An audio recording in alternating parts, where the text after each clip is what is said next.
Aloha, everybody. Another beautiful day in paradise here. Paradise is not an easy place to maintain or keep healthy and civil, so this is beautiful to see people working forwards to help keep everything the way it should be as much as possible, right? It's a difficult job. I'm in conservation. My name is Ua. I'm just here to do a little prayer for us all. What we're going to do is do a small oli honoring ancestors, and it's important to note people call the people of this place are named the Kanaka Maoli. Now, Kanaka is not just a word, the name ethnicity. It's who we were. It's ecological memory. It's the fashion in which we coexisted with the natural world, including deifying our ancestors to have them be components of the world around us. So we weren't ever looking around us at the commodity of the land. It was the ancestry around us, our own ancestors. And in honoring those ancestors, we did conservation. About 85% of the land was left to Wauakua, the land of the gods. Only about 15 to 17% of any of these islands was Wau Kanaka, the land of the people, to share. Because the rest was kept the way it should be, thus maintaining continuity for our generations after us. Because we are only granted so much time each, and we need to pass on to our next generation a better place, a better way of life, and hopefully one connected to the ancient time. Today I'd like to just say that the word Kanaka is also the word of science. Some of my Kapuna taught me that. And when you say Kanaka again, it's an awesome way to think about keeping certain places exactly the way they were. Even Vahipana, the most storied of places that were beautiful, they didn't touch them. They were so beautiful, they left it alone. It's important to have spaces like that and kept in continuity. So my prayer today, it's a prayer for beseeching beginning of a great conversation, all these different heroes of doing what we're doing to keep Maui beautiful and beautify it again, bring back things that haven't been for a long time. It's nice to see a lot of progress lately due to all of the people doing the job and the support and people who understand. So I thank you all for being here. And first we'll do a Oli Komo just to make sure we all have a nice, safe and fun gathering tonight, because it's a pretty wild world out there. And I'm going to make sure that we all have safe trips home as well, and on to our next projects of the next day. And I'm going to invoke the guidance, the tree of life. The highest of Akua, the ancient gods, are the roots of the giant tree of life. The Haiali'i, the chiefs, the guidance, the ones that lead the way for us, are the trunk of the tree. The branches, the Kaukauali'i, the many helpers that take us to a better place. And the Pua, the flower, the next generation, the little kiddos that are going to learn about such things. I personally have had a lot of children gathering native seeds on our property in Olowalu to create new forestry and new shadescape for Lahaina. And it's a beautiful thing, a very important thing to give the children hope. And sometimes they need to see it and touch it and feel it. And so doing things that change things physically, it's a lot of hard work behind a computer and things as well. But it's really awesome to see progress being made more than ever before in my life. It's beautiful to see. So we'll do a little prayer, invoke that, and get our day underway. There's wonderful speakers today.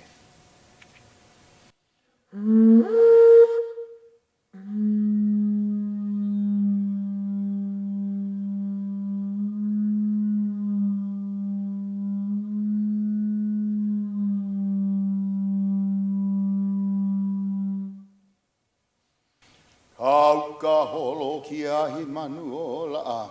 I poele kaua he noe kana hele no he ai kamakani lua pua.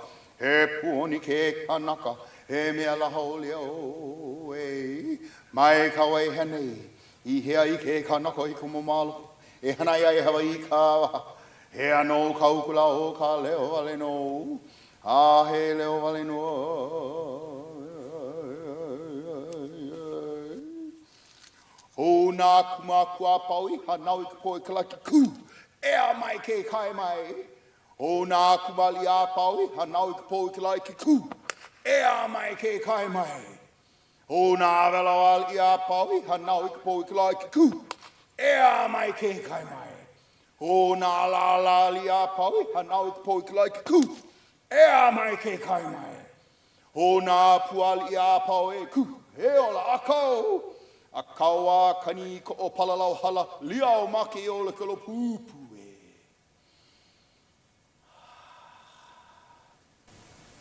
My kai. That chant, the last line is from when you're a little baby to you're old and your eyes are wrinkled like a rat, that we all honor this tree of life and do things to help the tree to blossom and grow. Mahalo no for coming down today, everyone, and have a wonderful discussion with them. Mahalo speakers.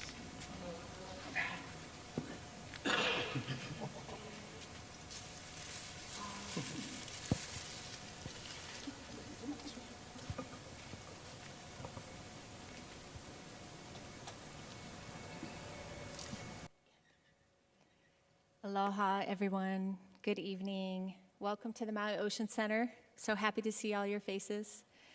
Welcome also to our live stream viewers. They're watching on Akaku YouTube channel as well as channel 54.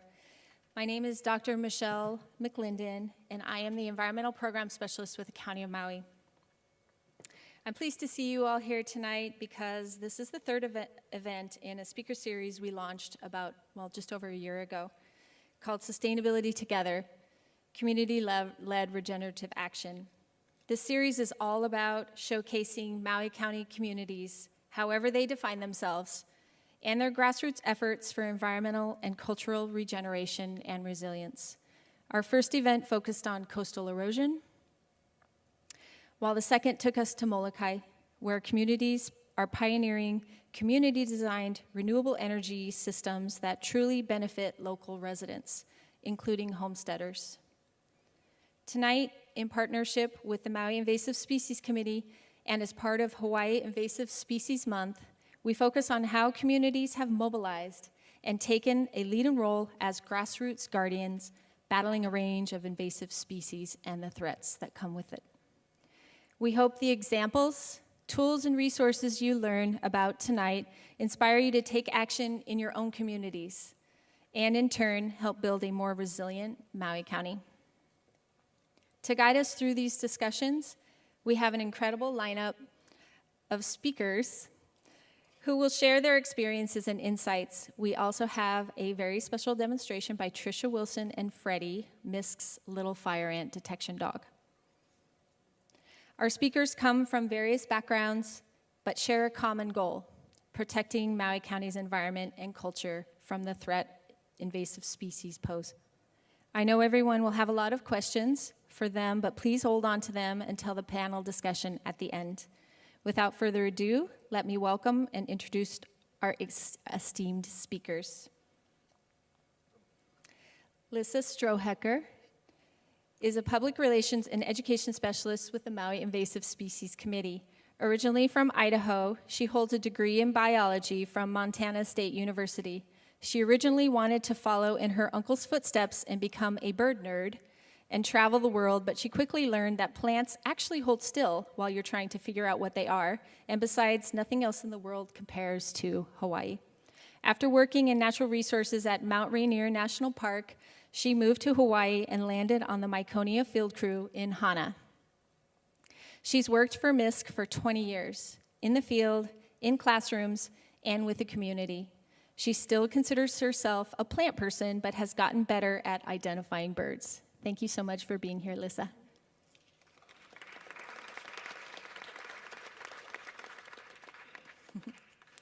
Maile Davis. A resident of Haiku, values her strong community ties, having attended haiku school herself and is now seeing her children do the same. Her community involvement is deeply rewarding, for fostering a supportive environment for future generations.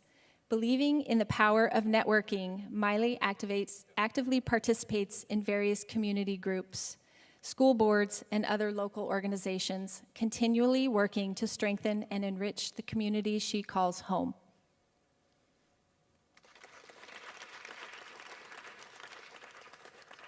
Thank you, Maile. I appreciate you.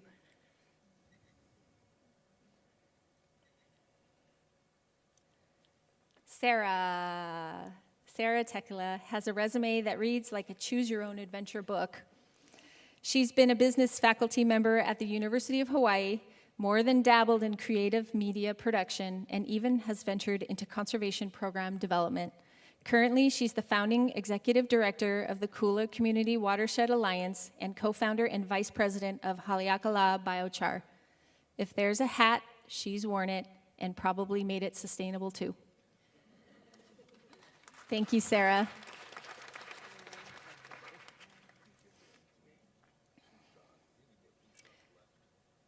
Brooke Mankin graduated from the University of Washington in 2003 with a degree in biology, and like Lissa, has been working for MISC for 20 years or thereabouts.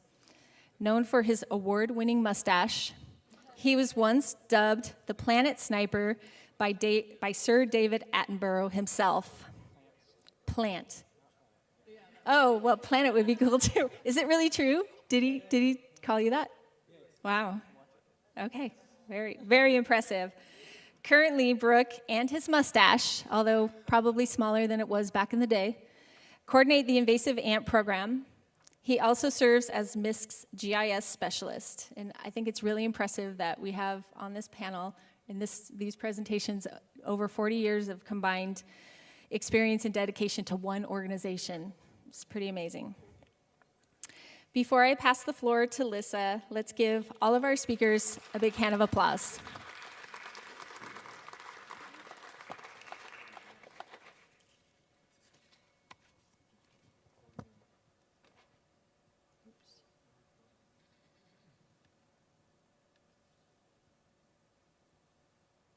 I can't leave here without making a mistake.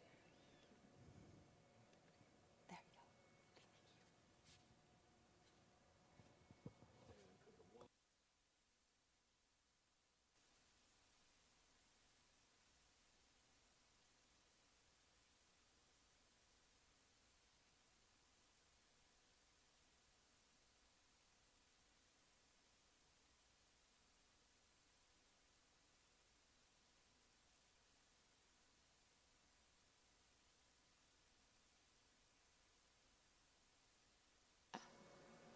go. Okay, that's a little better. Okay, let's get to start again. You get to do a redo. Okay, well, thank you again. I was just saying mahalo for being here tonight and for sharing your time. It's been quite a journey. I've had a lot of different experiences working with the Maui Invasive Species Committee. It's interesting work because essentially we're trying to find plants and animals that are not yet widespread, that are barely here. We're trying to find them so they don't become established, or so that we can contain them and stop them. But we really depend on asking the community to do that as well. So it's not unusual for us to go out hiking through the forest and spend all day and find nothing. And what we're doing is we're asking for community to do that as well. And they do. And most of our success is due to community involvement. So though I've had a number of different roles, I love my field experiences. I love being able to go camping up in the mountains. I loved, hiking through Hana. It's this part, working with community, that I find the most meaning, and sharing and learning from others that are doing this work, that are engaged in Aloha Aina, but from a slightly different lens, how they're tackling their challenges, how they are overcoming them with the help. Because here in Hawaii, we have a very, very unique community, and it's relationships that matter. And I'm honored and privileged to be able to be involved in this work. It's interesting too, because as I was pulling together this presentation, I was thinking a lot about, we do our normal introduction of native species and how they arrived. And what struck me was that it's always really dependent on relationships. From the formation of the Hawaiian Islands, there was a relationship between the high elevation islands that formed and the wind that was passing, the trade winds that blew and deposited rain on the slopes, that made a windward side and a leeward side, a wet side of the islands and a dry side of the islands. And this dichotomy, these different relationships, created different climates. It created a place for the species that were lucky enough to arrive in the Hawaiian Islands. They blew here on the wind. It would have been a seed of the ohia tree that blew here from the southern Pacific, or a seed from a tarweed on the coast of North America that blew here on the wind. Those seeds had to find a place, whether it was the right climate or the right situation, where they could survive and where they could reproduce. Many of the seeds floated here. So for example, the naupaka is a seed that germinates best after it's floated for 250 days in salt water. And that's pretty amazing in the plant community, but it's no wonder that this species has colonized so many of our Pacific areas. So many of our marine species, our nearshore coastal species, depended on currents to carry them here. Birds, too, played a really pivotal role in colonizing the Hawaiian Islands. We have our seabirds that, once they colonized the Hawaiian Islands, they produced the soil that created a fertile substrate for plants and animals, or plants to get a foothold.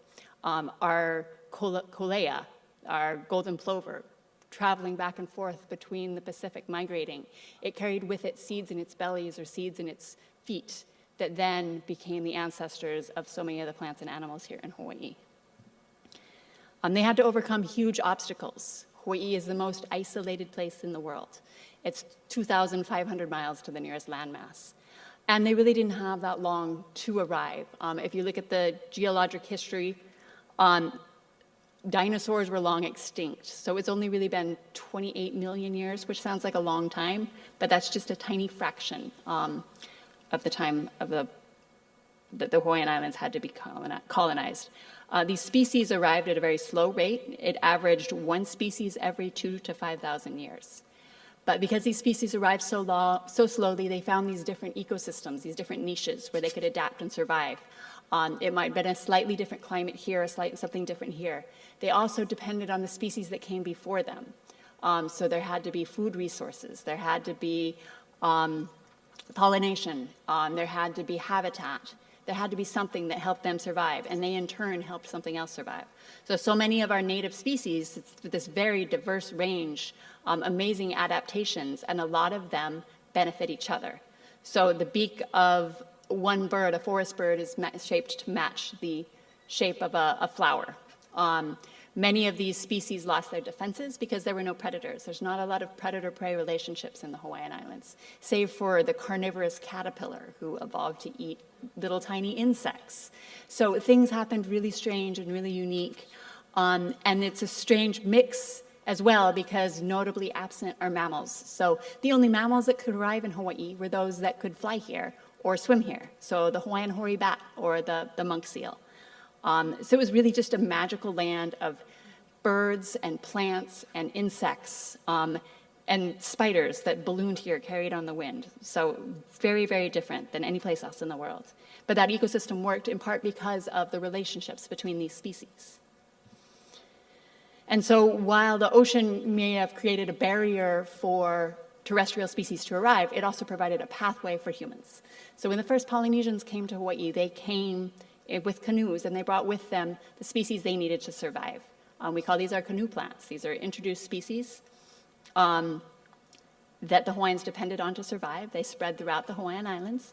They also brought with them a very keen sense of observation, understanding these relationships between species, observing the world around them, relating, as Ua spoke earlier, about the ancestry, that they are of this place, understanding that their efforts and what they do on land and in the ocean is shaping what comes after, and understanding that tie and that connection.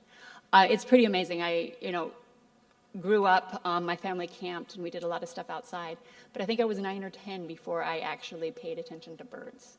And I'm envious of having a relationship, where your birds are your ancestors, those are your family. It took my uncle pointing out, a western tanager when I was 10 years old before they became something other than just the background. So having that connection and that tie is unique. I think it shaped culture in Hawaii, and I'm honored to be able to learn from that. But then as time changed, as time went on, and canoes became cargo ships and whaling ships, the relationship to the land became somewhat more extractive. It became, what can we take? What can we make money off of? What can we grow here? What can we sell? What can we bring in? And so with the shift between Kolea now becoming, Hawaiian air cargo, those barriers are broken down. There were fewer obstacles to getting to the Hawaiian Islands, so things are getting here from all over the world. Estimates from the Bishop Museum have the arrival of new species at 1 every 3 days. Most of those species are prevented, stopped by the efforts to protect Hawaii, by the Hawaii Department of Agriculture. Many of those things can't survive outside because of what we're bringing them in here, so the rate of colonization and naturalization is much slower. But with that number, that sheer rate, our natural rate of colonization of the Hawaiian Islands is one species every 2,000 to 5,000 years. It's radically higher. Bringing in so many plants and animals means a certain number of them are going to be causing harm or altering the relationships in our environment. So while not everything is native, or excuse me, while not everything brought in by humans is invasive, some things are, and these species are changing dramatically our landscapes. There's always an element of harm. So it's an estimated of the number of plants in Hawaii, an estimated half of them are introduced, But there's about 200 or so that are widespread, and those are the ones that we worry and talk most about. And we worry about them because they're altering the relationships. They're altering the relationships between the native species, and that impacts the function of our ecosystem. That impacts our ability to collect water in a healthy rainforest. It impacts our ability to grow food, connection with where we live, the history and the connection with our land. If we can't go hiking to a waterfall without being stung by little fire ants, that's changing our relationship with the place that we live, and we become cut off and isolated. It's affecting our resiliency to climate change. And that is for future generations as well. This is a map showing the diverse ecosystems within the Hawaiian Islands, within Maui County. 75% of these native ecosystems have been lost to non-native species. So it's already altered and disoriented our relationship with the place that we live. However, there are collective efforts to address this and to resolve this. We're learning both from cultural practices as well as science communities on what we can do to prevent these things. There's hundreds of people, thousands of people throughout Hawaii whose job it is to protect Hawaii. From classrooms to legislatures to building fences to community members who are helping and reporting. I would say that the majority of Hawaii is working in some capacity to pay attention and report and protect what we have. And that's essential if we're going to continue for our future generations in Hawaii. So I'm honored again. Thank you very much. I can't wait to learn more about your efforts. And yeah, with that, I'll introduce Maile.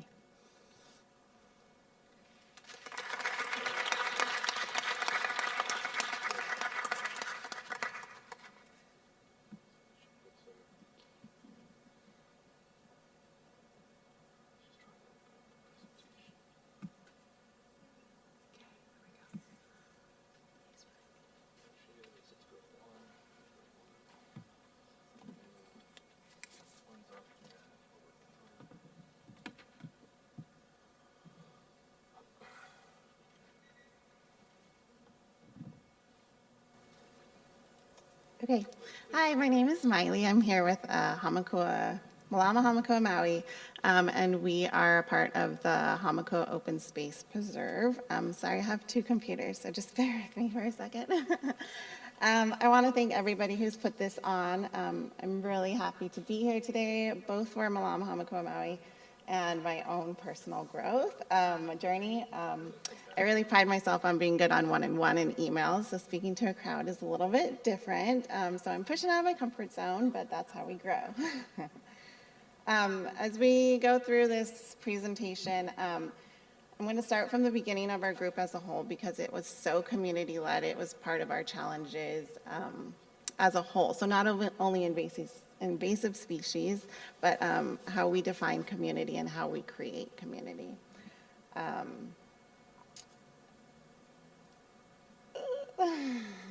Speaking from personal experience, I find myself wearing a ridiculous number of hats within my own community, and they're constantly changing.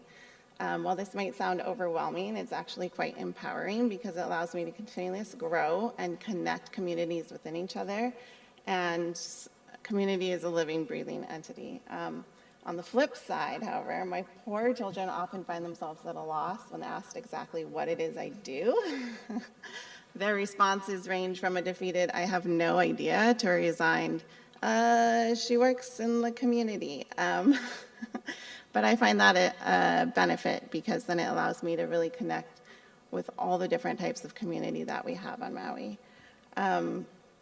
So as some of you might recall, like a decade ago, which really mirrored like last month at council meetings, a bunch of people in Haiku came together and said, there's land for sale, we want to preserve it as an open space. So that's how we came to be. And I'm going to give myself a short break, and we're going to watch a video just because pictures are invaluable. So this is a welcome to Mālama Hāmākua Maui.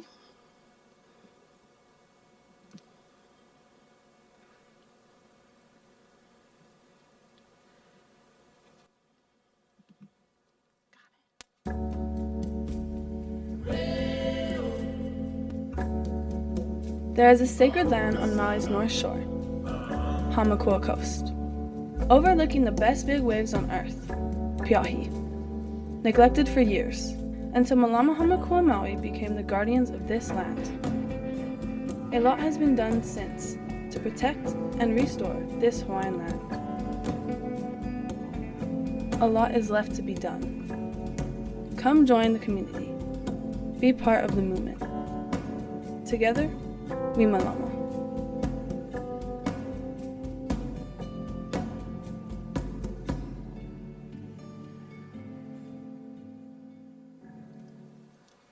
So I just,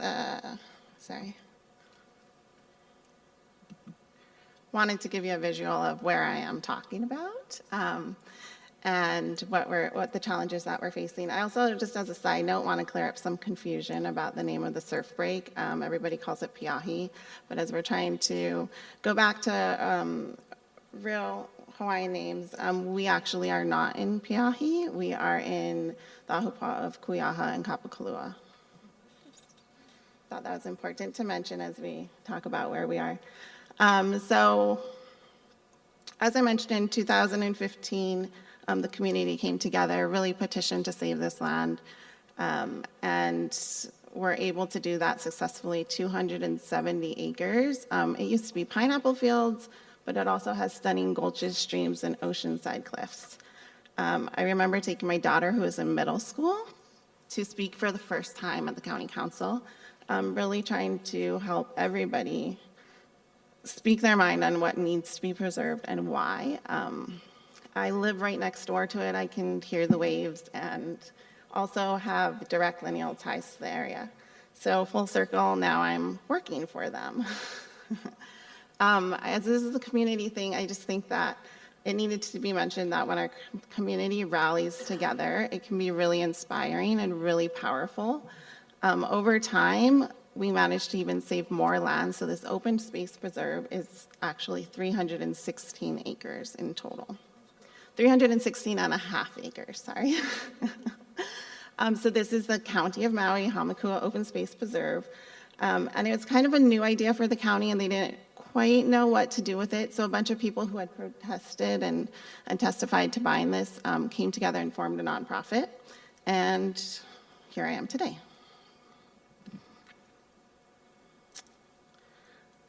Just wanted to share our mission statement because our board is incredibly hardworking. I see actually some people in the audience that are there here every month, like helping us. So I think everybody can agree that our board is hands-on. They're every week working and really doing it. So our mission statement is dedicated to providing traditional management and restoration of the Hāmākua's natural and historic resources in perpetuity through agriculture, education, culture, and recreational uses, and community partnerships. So community partnerships is key to making this all happen.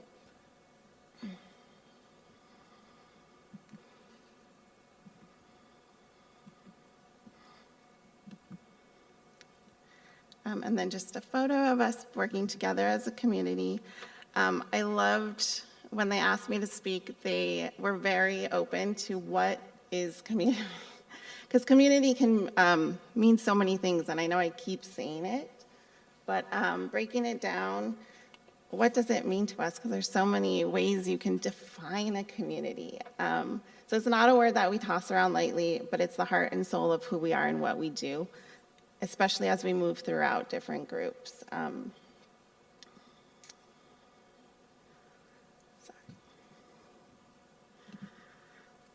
Our community and how we define it, we have a lot of different ones. So we have local residents, cultural practitioners and users, lineal descendants, fishermen, visitors to the island. We get a lot of visitors at our work days, which is really refreshing. Volunteers, school groups, bikers, surfers, hikers, a lot of usage on the land just because it's so open and meant to be that way.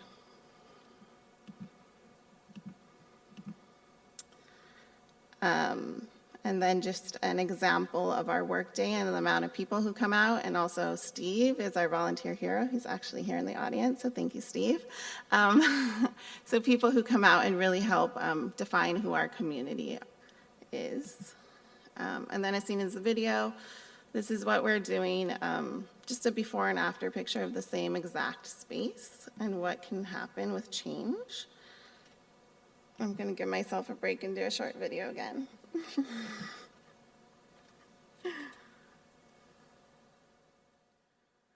For me, nature is Life, life. Life, love, love, and my teacher. A teacher, teacher. For me, nature is our future that we have to protect.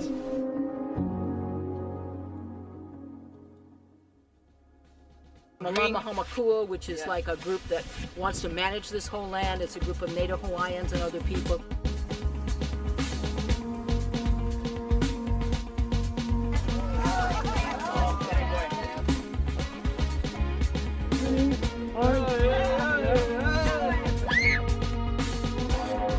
For me, nature is healing, responsibility.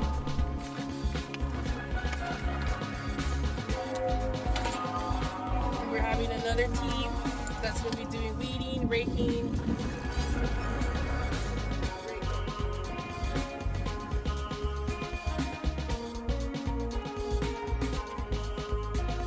We're trying to create like a little water catchment because we do have plants that are already planted.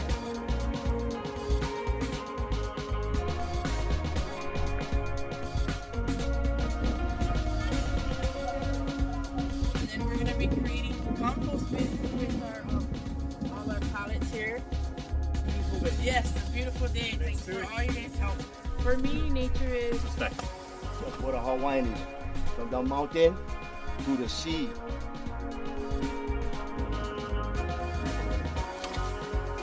Mahalo, we need all kinds of people like you to show up. Yeah. For me, nature is God on earth. Mana, healing, magic, and joyful. our future. Without nature, we have no future.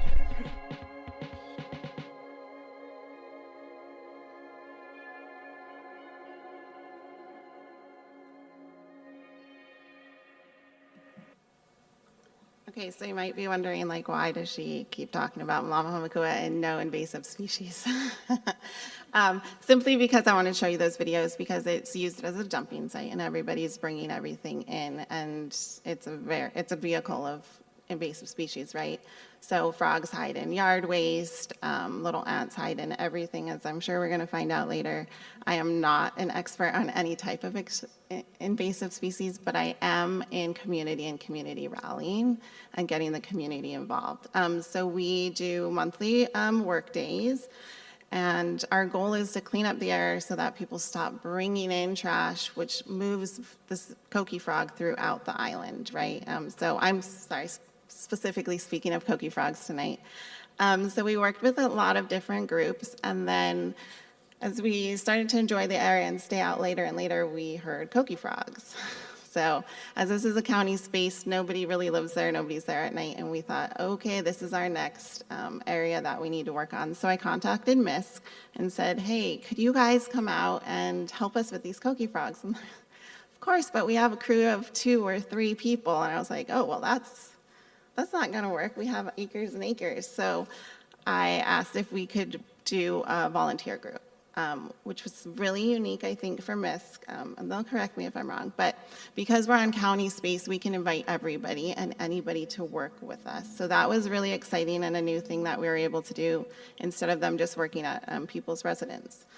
So coqui frogs in haiku home. I'm going to just read something from Adam. I think he was there when I started communicating with him with MISC, but in haiku, home to the largest known population of coqui frogs, the everyday homeowners' fight against the invasive species has become just as important as the efforts of MISC, which can't be everywhere at once. The public is our greatest ally. They're our eyes and ears. So I really took that to heart and invited the community to come in and help us. So a challenge is, as you can see, a lot of our work days are just, come help us pick up trash. It's not very enticing, but it's very important. We recently started planting plants, so we have 2.5 acres of a native plant restoration area, which we've been planting. And so then I saw this as a great new way to outreach to the community and say, you might not be into trash, you might not be into native plants, but hey, maybe you're into coqui frogs. And the response was overwhelming for us in the greatest way. I'll go ahead and play one more video. Sorry and thank you.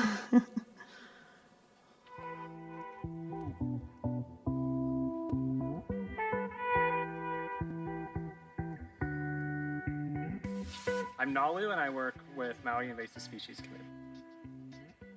We are working with Mālama Hāmākua to control koki in the area.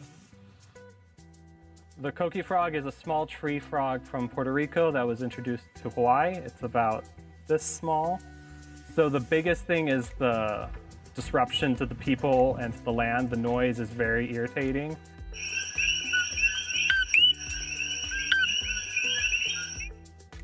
And we're spraying 14% citric acid, which is food grade, and it's very minimal impact on the environment.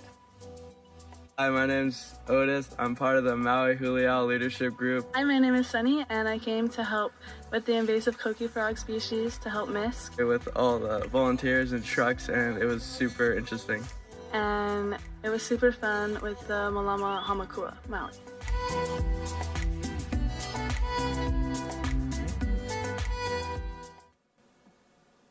Okay, I'm going to go off script because I loved this so much. And I wanted you guys to see what it looked like because it's so abstract. We all hear about frogs and they're bad and koki frogs and they're loud. I live in Haiku. I thought the same thing. And I volunteer often and of the wide range of things. This is one of the funnest things that I have ever done. And so I told everybody, and we had school groups, Huliao groups, my kids, other kids. At one point, I was stalking a 12-year-old boy for my turn with the fire hose. And he did not want to give it up. And so our results were really amazing. So a sample of our impact. I didn't want to get too into details with you guys because I want to keep it brief, but just really show what the community can do together. So in 1 week, we sprayed 6,200 gallons of citric acid. We had 14 participants come throughout a four-day week and 42 hours of volunteer work and labor, which is huge, seeing as the Miss Koki crew is sometimes only 2 people at a time. So this addition was really able to get us great results. So when they first came out, they estimated that there were 63 frogs in the area, and when we were finished, there were 2.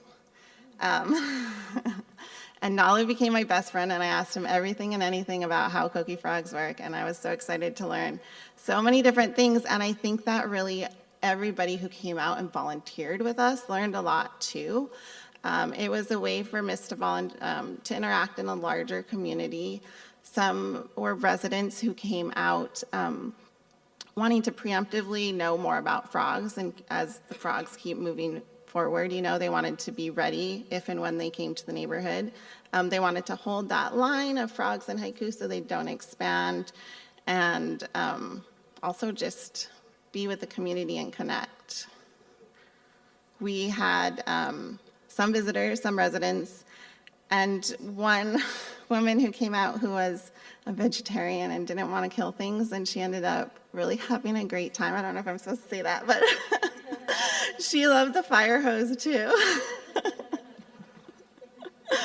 So community engagement really helped us as Mālama Hāmākua Maui reach a broader audience and also share what's happening in Haiku and these great land tracts that are maybe like left unwatched and trash is coming in, to really see the movement of how invasive species are coming in and what we can do to protect not only our own property and stuff, but this space that's meant for all of us. So we have actually done 2 work weeks. We got interrupted by weather once in the fires, but we're going to go back, and so we do a work week once every 3 months just to really try and get everything under control. And I think that it's really, really working, so we're really excited to share this and to open up a space that you can come to work with MISC, because that's not really an option in other places, I think, for Koki Frog specifically. So collaborations with people like this just incorporate new perspectives and really broadened our community in the greatest way. There were no challenges. We had people sign up. The challenges that we face is just we're 300 acres plus, right? So we're trying to manage all of that and get it together. But with the help of community, I think that we can hold the line for Koki frogs. And this is why we want to stop the frogs, so that we can all enjoy it. This is my last video, I promise.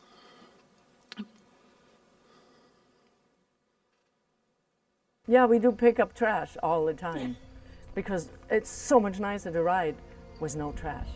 Like after Mālama, Hāmākua, Maui came last year and took all the cars, oh my God, I came that day and helped with small stuff. And the next time I rode down there, I was just like, oh my God, this is so much more beautiful without the trash cars in here. It was so worth it, and they were so organized. It was wonderful. It really hurts to see it, the trash, and then come back, there's more trash, and the next day there's more, and unstoppable. The land needs work. It's just how it is. That's exactly what I wanted to say. I come here for the freedom to be out in nature with the horse and the dog and enjoy the views over on the lighthouse side with all the cliffs. It can never get enough of it. Because I've done this ride hundreds of times and I still want to go again. It's unbelievable.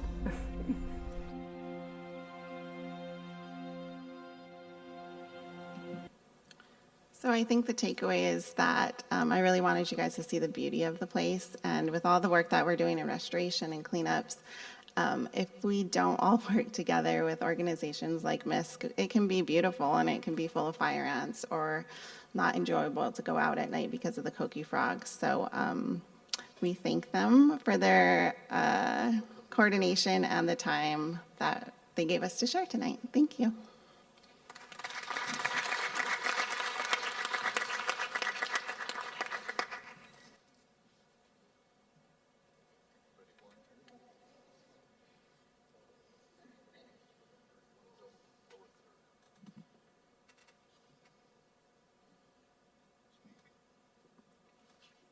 Testing. Just trying to close this one. There we go.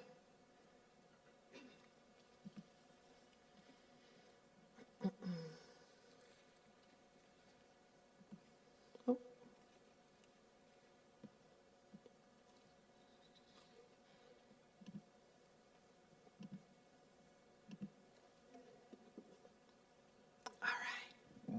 I'm not a PC person, so that was a little hard. Just want to share some of my gratitude with some folks like the County of Maui for this invitation. I'm really honored to be here amongst people I really respect and admire. Also, you know, Maui Invasive Species Committee, you guys are on the front lines all the time, no matter what. Much respect.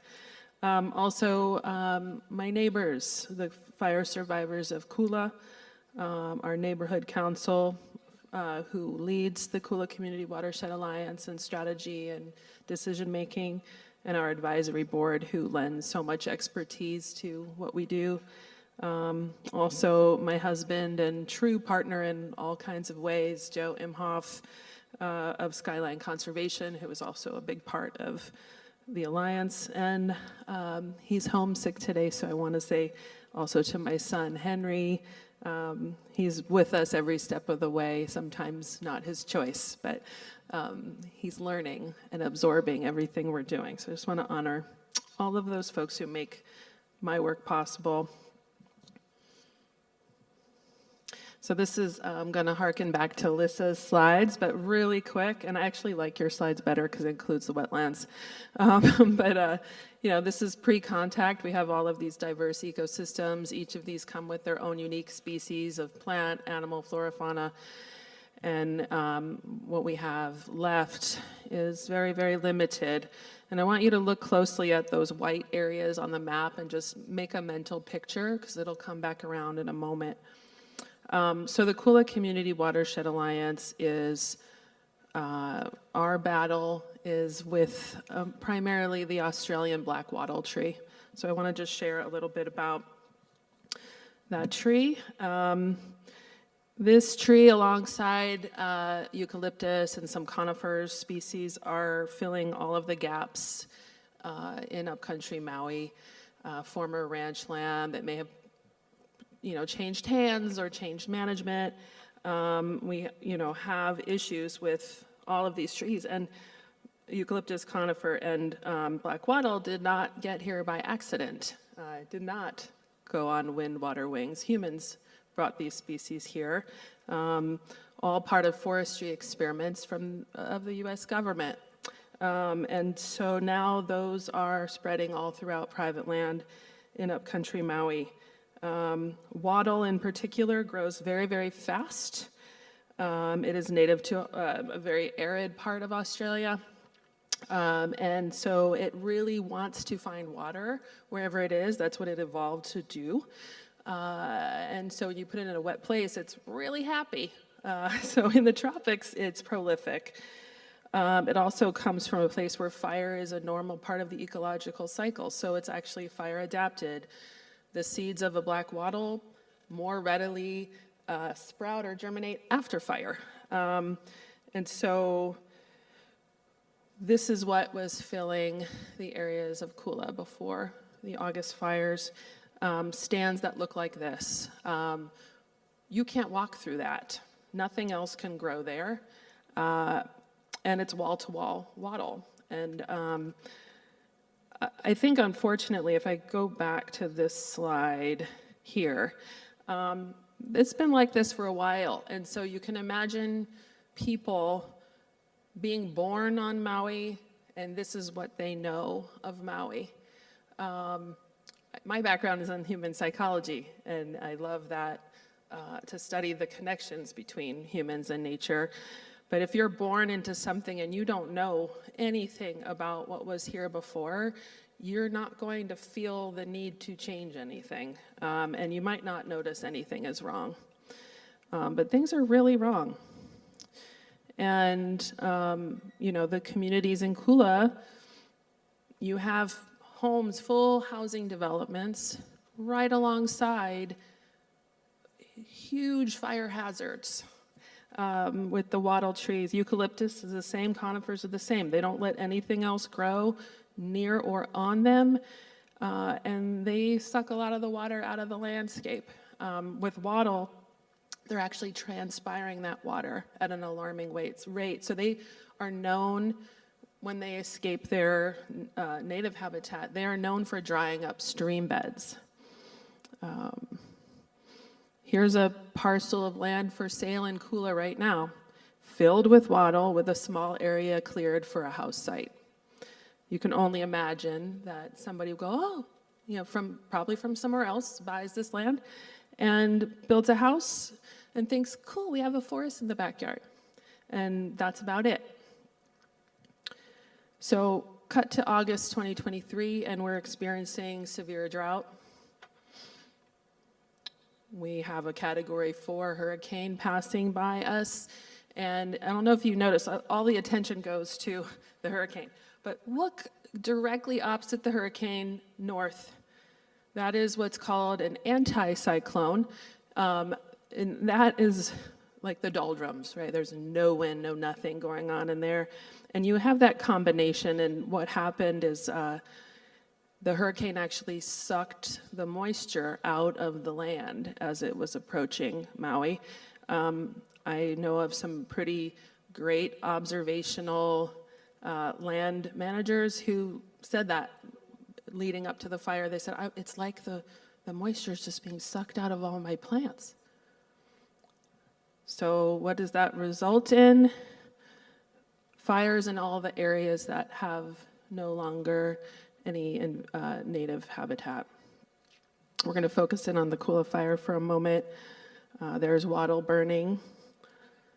And one of the first groups that came to kind of study what happened in Kula was, they're known as the BEAR team, the Burn Area Response Team. They're a group of foresters, hydrologists, soil conservationists who come and take a look. And what they found in Kula is that Kula had the highest soil burn severity of all the fires that happened that day. Soil burn severity is essentially when a fire stays in place for a long time and is, instead of grass fires, which move along quite fast, when you have a dense wattle forest, and actually the most dense wattle forests are in those red areas you see on the map, the fire burns for a very long time and it continues to stay in one place and it burns underground. The roots, the rootlets, all the fine fibers that are coming off the plant all burn, and that leaves the soil completely sterile and completely unstable. And this was caused by the invasive species problem in Kula. Just a quick look at the burn scar over the top of the TMK map. So there's 71 properties involved in the burn scar, all of them private. They're all along, you can't really see it in this photo, so just take a mental image. And then here's an aerial drone photo. So you can see it's on a very steep valley known as Pua'a-Freitas. And so when you lose all of that organic material, you lose the trees, the roots, the rootlets, all the organic matter, you have a major erosion hazard. And so as the community did their immediate response, shout out to the Kula Hub, who helped feed the whole community, and also helped with community green waste removal. Trees were everywhere from the winds. Everybody started getting together and saying, you know, we have a big erosion problem on our hands, and if we don't do something soon, those wattle are just gonna grow right back. And so 3 weeks after the fire, we, actually before that, we started meeting, mostly by Zoom because everybody was kind of scattered at that moment. But we got together at the very end of August up at Skyline. My husband Joe was kind enough to host everyone, and we walked them through an active restoration forest, literally on the same gulch. It's just slightly uphill from the fire. Actually, the fire stopped just a little ways below, like a half a mile below Skyline. And we walked them through, and what you could see as you walk through Skyline, an active restoration zone. So you can see a place with soil that's just been readied for planting. Then you can walk into recent plantings that are 5 years old, 10 years old, 12 years old. And we did that. We walked through, we planted some trees together, which was really healing. And then we stood under a 12-year-old canopy of koa. And everyone decided, you know what, we have to become a hui. We need to be able to do this together. We can't look at it parcel by parcel. That's problematic and part of the reason why, you know, land management isn't happening the way that it should. Let's realize ourselves as a group that's looking at the entire valley that we share. And so the alliance was formed. Quick little timeline, I'm not going to read everything on the screen here, but when we became a hui, named ourselves the Kula Community Watershed Alliance, we formed a neighborhood council. They're essentially like our board, and they're made 100% of fire survivors in Kula. And they help lead stewardship of our funds and, you know, kind of decision making. We also have a really great advisory board with many experts who help guide our work too. We signed up with Nākoa Manu Conservation, our fiscal sponsor, which allowed us to start fundraising. And we started that. And we also set our priorities, which is a 4-step process. Stabilize, protect, restore, and maintain. We realized that the erosive soils need to be stabilized, and we looked around it and we saw plenty wattle that didn't burn or half burned, and we said, we're gonna use you to stabilize the land. This is something that Joe did up at Skyline with all the eucalyptus up there that are dying from an invasive weevil. He was able to chip it and turn it into log erosion barriers up there. So we said, well, down at the burn scar, we have plenty of material. It's all invasive.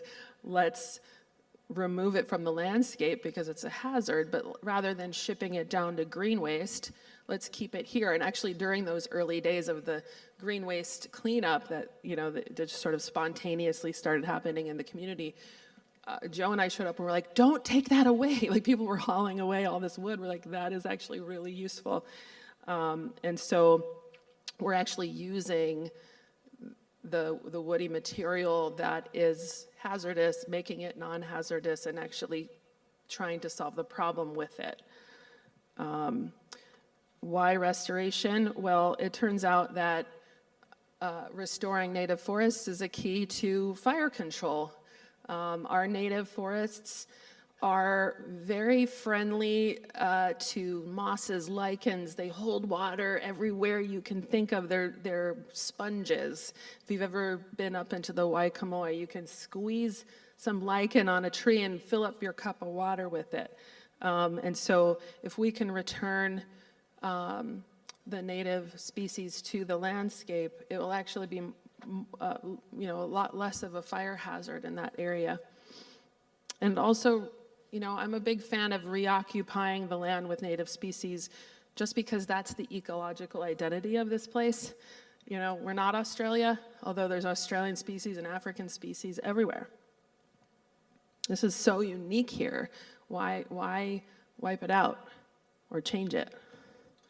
So one of our first steps was we created a test plot. So you can see log erosion barriers and chips to the right of the gulch. And this allowed us very early on to demonstrate how invasive species can be used as part of the solution. When all of the bigwigs from DC, from NRCS and USDA and US Forest Service and FEMA and Army Corps, you name it, came through, we would take them to this spot and say, this is what the community wants to do. We want to use all these materials that are abundant and need to go anyway. And it turns out that that exact method was written into the NRCS's Emergency Watershed Protection Program, which is about to start up in Kula. Several $1 million that is set aside to address all of those erosion hazards. So if you see the green area, that's all going to be wood chips made of invasive species. So that means that many trees get to be removed and utilized. And as they're removed, there's restoration plans for native plants. So it's not just going to be blank land. So we also realized that the Emergency Watershed Protection Program was going to take a while to get started up. But thanks to this map that we had, we could see what areas were not going to be treated. And we went ahead and started treating those areas. The property you see here is the beloved Kula Sandalwoods Inn and Cafe on Haleakala Highway. The owners are part of our neighborhood council. And we started by stabilizing 1.3 acres with chips that were made from fallen black wattle trees where people were trying to do firefighting and had to cut fire breaks and get to the fire. Well, all of that left a huge mess. So we just harvested all of that, chipped it, and created a 3-inch blanket of those wood chips all over the burn scar at Kula Sandalwoods. And I was going to say one more thing about that. I can't remember. Anyway, so here's the beautiful outcome, kind of taken from street view of that property. That land now gets to rest under a blanket, and the soil gets to regenerate. And the reason why these wood chips work this way, we're not just scattering them, we're actually applying a thick, dense, 3-inch at least layer, and that gives the rain a place to come down. During a storm, it goes down instead of across and creating, mudslides, landslides. It also prepares it for restoration. The land under there is it's healing. Everything in it, all the organic material was gone after the fire. So you need to give it a moment be ready to do the work of feeding plants again. So we kept going and stabilized a total of 8 acres in Kula, thanks to the donors who supported our work. We started seed collecting in nearby preserves like Pu'apahu and at Skyline, which is now a seed source. And these are all plants that descend from this exact part of Kula. So we're really trying to stay true to the ecological identity. And there's been a lot of folks reaching out to us offering trees from all over the place, but we're really trying to do true conservation work or restoration work where we're recognizing all of the nuances from valley to valley throughout Maui and trying to do our best to return what was actually there, not just any old tree. We also started monitoring what's called a flush of invasive species that started coming up after the fire. So 3 months later, you could start seeing our chips fill in, but of course, we're still waiting for that big project with the emergency watershed protection program. We are a Maui Strong Fund grantee, so that allows us to keep our work. But here's part of the flush that I wanted to point out. We are seeing the wattle come back like nobody's business, like they mean business. It's a blanket of wattle seedlings. And so we've been doing volunteer work, but it's kind of silly. You can be pulling wattle all day and not move very far and still be pulling wattle. There's also fireweed everywhere and several other bull thistle and things like that. And so what we realized, this has to really truly be a widespread kako thing. So the members of the Alliance put together a guide. It's a PDF that's on our website. Whoever's watching this can use the QR code to download it. And it's basically everything you might find in Kula that really needs to be managed and pulled out. So you can walk in your backyard, identify it, know how to take care of it. This has been a really big help just to have people's eyes and ears, like with MISC, the eyes and ears of the community are huge. And, thanks to the folks involved in putting this together, I just kind of made it pretty, but they all brought their mana'o together to make this. We've been doing kokua days to remove together. We've been getting more grants, some of them for restoration, but some of them for removing more of the wattle and eucalyptus and preparing more space for restoration. So we're really excited about both of those things. We're restoring the burn scar, but we're also looking beyond the burn scar to all the rest of the wattle that's in the area and going, what should we do with that? And we're going to need funding to do that. And I just want to make a point that, this is all private landowners. It's easy to say, hey, it's your land, you bought it, you need to manage it.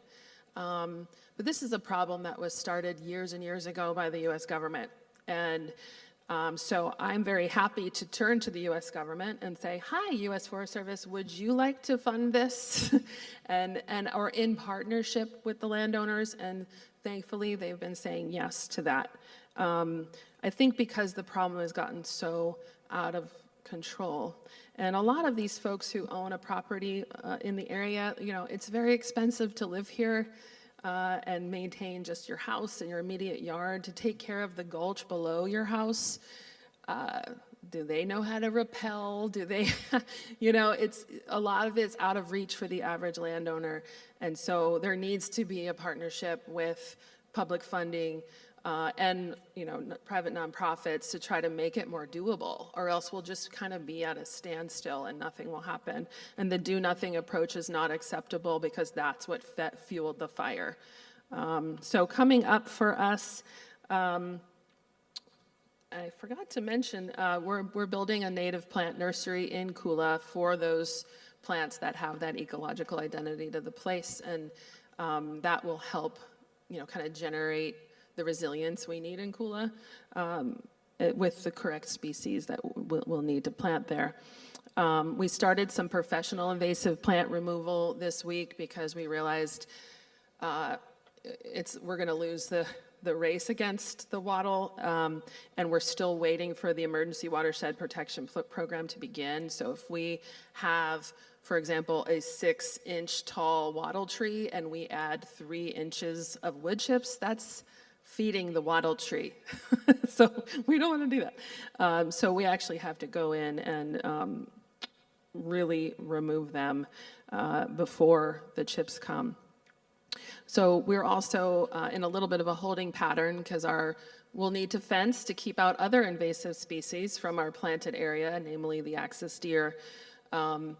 And we can't really go in and do that until the stabilization from the NRCS is completed. So that's about to begin. And then our work will come in and fence the whole gulch, a whole burn scar, and we'll begin planting. The fun part will be the planting, and the community will be invited to participate in that. And that's about it. I'm just really happy to share the story of the incredible people of Kula with you. It's really an honor to work with them and to be entrusted with leading this effort. So thank you.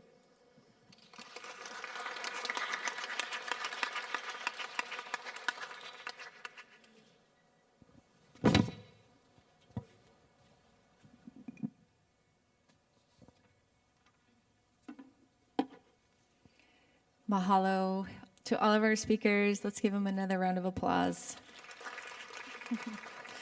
So interesting, so much good work happening in Maui County. We saw work that's happening on public lands, on private lands. The role of community is super important.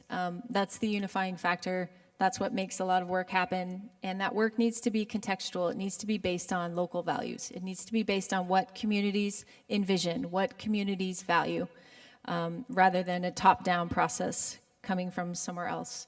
I think it's also important to mention, I used to ride my horse, this has been many years ago, I used to ride my horse in that area where you're working now, Maile, and I always felt safe back then because I think maybe there were more gates, first of all.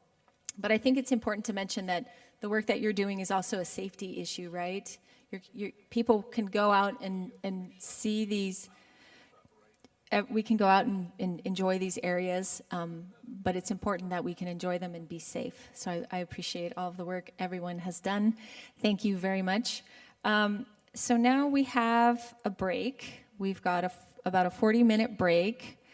For our live stream viewers, please keep watching. We have a series of videos for you that will be playing, and they're going to be featuring different initiatives across the state for the Hawaii Invasive Species Month.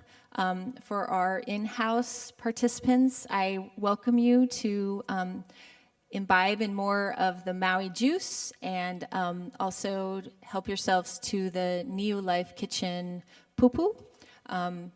Yes, thank you very much, and we'll meet back here in about 40 minutes. Mahalo. Hawaiian way of thinking, we are inherently tied to the land. The proverb, he ali'i ka aina, he kaua ke kanaka, captures it perfectly. The land is the chief, man is its servant. One of our Kapuna also said, the land is my mother. And that's very, very much in line with the way I see it. This land is my mother. This land is my family.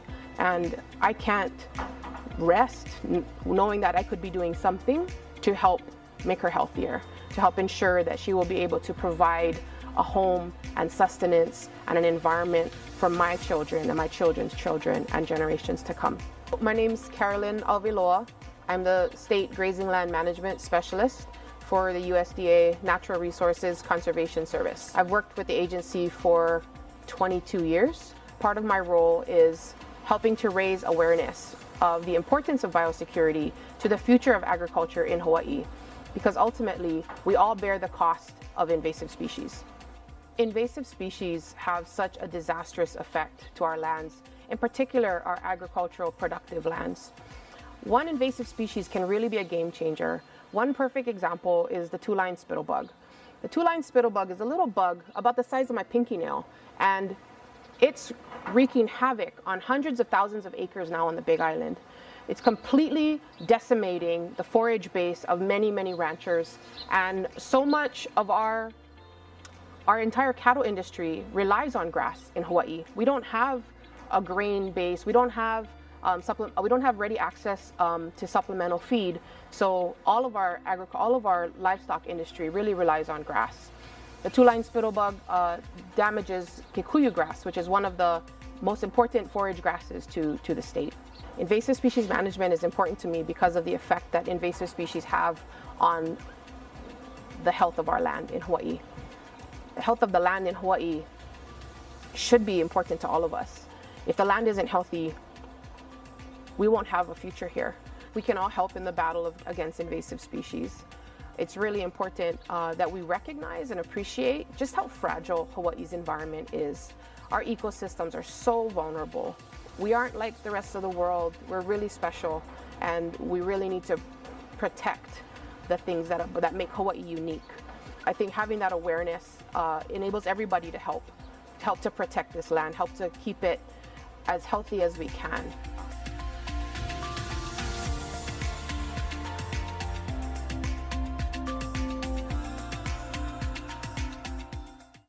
What we see is that on the Big Island, because people are affected, invasive species are not something that's distant. They're in our backyards, they're in our workplaces, they're everywhere around us.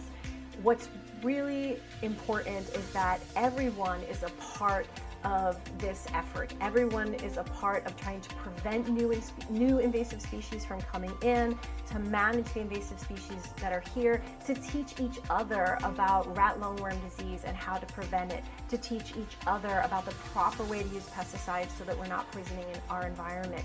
And I think what you see on the Big Island is really a sense of folks coming together to keep their neighborhoods and their communities and their forests and farms safe from invasive species in a way that's very positive.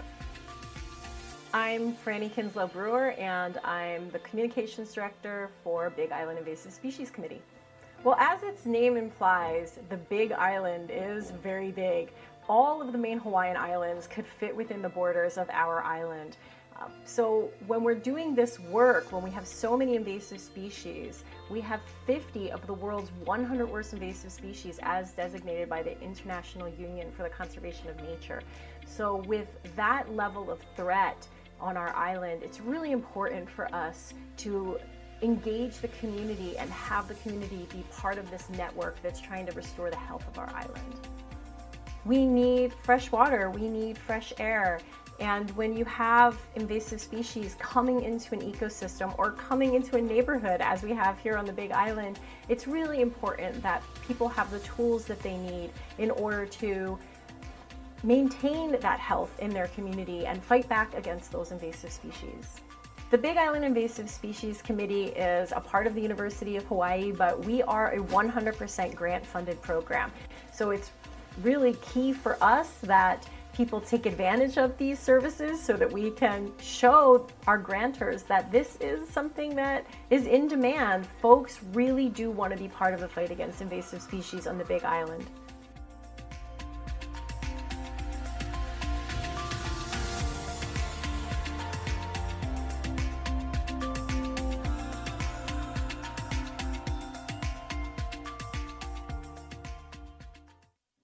My name is Brooke Mankin, and I am the Little Fire Ant Coordinator for the Maui Invasive Species Committee. The Maui Invasive Species Committee works to control and eradicate invasive species in Maui County. Some of our major targets would be the little fire ant, coqui frogs, and several plant targets, including a fast-growing tree called Myconia, pampas grass, and fountain grass, to name a few of those targets. My job mostly is planning, coordinating, and analyzing data to eradicate little fire ants. I also do a lot of field work and go with my crew, manage my crew to survey for little fire ants, and then once we have mapped that location, we would then treat that location. On the Big Island, every 6 weeks, they shut down county parks and buildings and schools and all sorts of places to do a treatment. That happens every 6 weeks, and they're going to be doing that forever.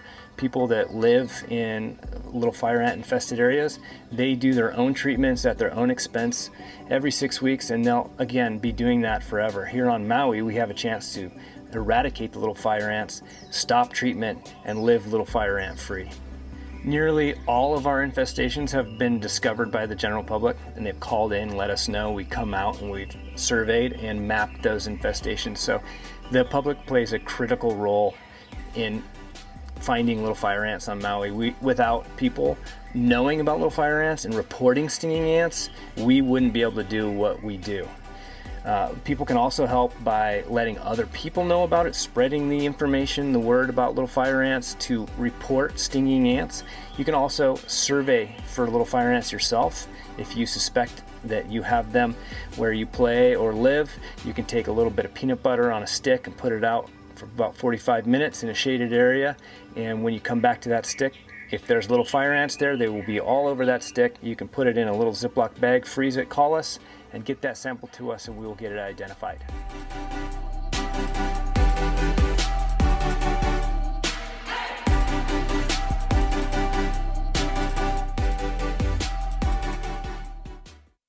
Aloha, I'm Chelsea Arnott, the Invasive Species Coordinator with the Division of Forestry and Wildlife. I also help administer the Hawaii Invasive Species Council, which is comprised of our other state agencies. One of the major reasons we manage invasive species here in Hawaii through our Forestry and Wildlife program is to protect our freshwater systems. Our native forests are the best systems we have up in the Mauka watersheds to help generate fresh water that feeds residents and visitors alike. I love being able to hike up to the summit of the Ko'olaus and see the native ecosystem, the native forest, and all the species that comprise it. But I've also seen the encroachment of weeds coming into those areas and taking up space from our native plants. So to me, it's really important to preserve those areas and that ecosystem that's not only integral to our freshwater production, but just being able to enjoy those species that are endemic and native here in Hawaii, not only for my generation, but for future generations to come. One of the best things you can do is make a connection with nature. Go outside, experience the outdoors, and Division of Forestry and Wildlife can help with that. If you go onto our website, you can make a request for somebody to come out into your classroom where you can learn more about these native ecosystems we're protecting. You can ask to go on a guided hike. We also have virtual tours of some of these forested areas and the forest reserves that we manage. These are just a few ways to make a connection with nature.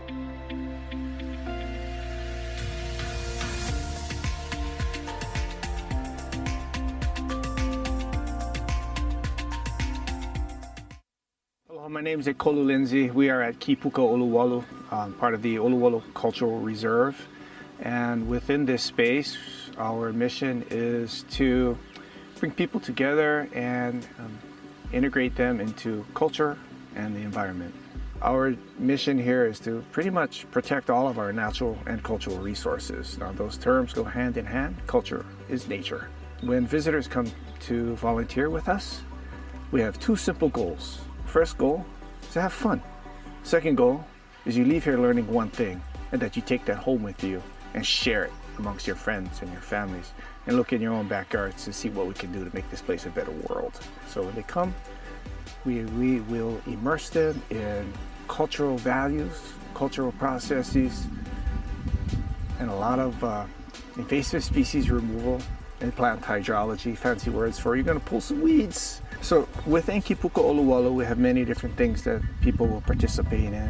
One of it is taking care of our lo'i. Our lo'i is like our taro patches. So taro is the main staple of the Hawaiian diet, which is the stuff that most people may not like. It's poi, but if you know how to eat it properly, it is delicious. So we try to maintain the integrity of these landscapes because each one of these plants are a cultural resource. There is food, there's medicines, but we need to allow these things to thrive and people to come and see them, work with them, work alongside of them, so they can understand what is important to that space. So when we have a lot of students coming up, we try to fill them with all this information. So as they grow into those decision makers, they will already understand why that water flow is important to get to the ocean, why that clean water is important to get to the ocean, why these plants are important, what role they play in our culture and any culture around the world. We just need to be reminded of the importance of nature and the role that we play with nature so that we can thrive as a society, as a culture, as people.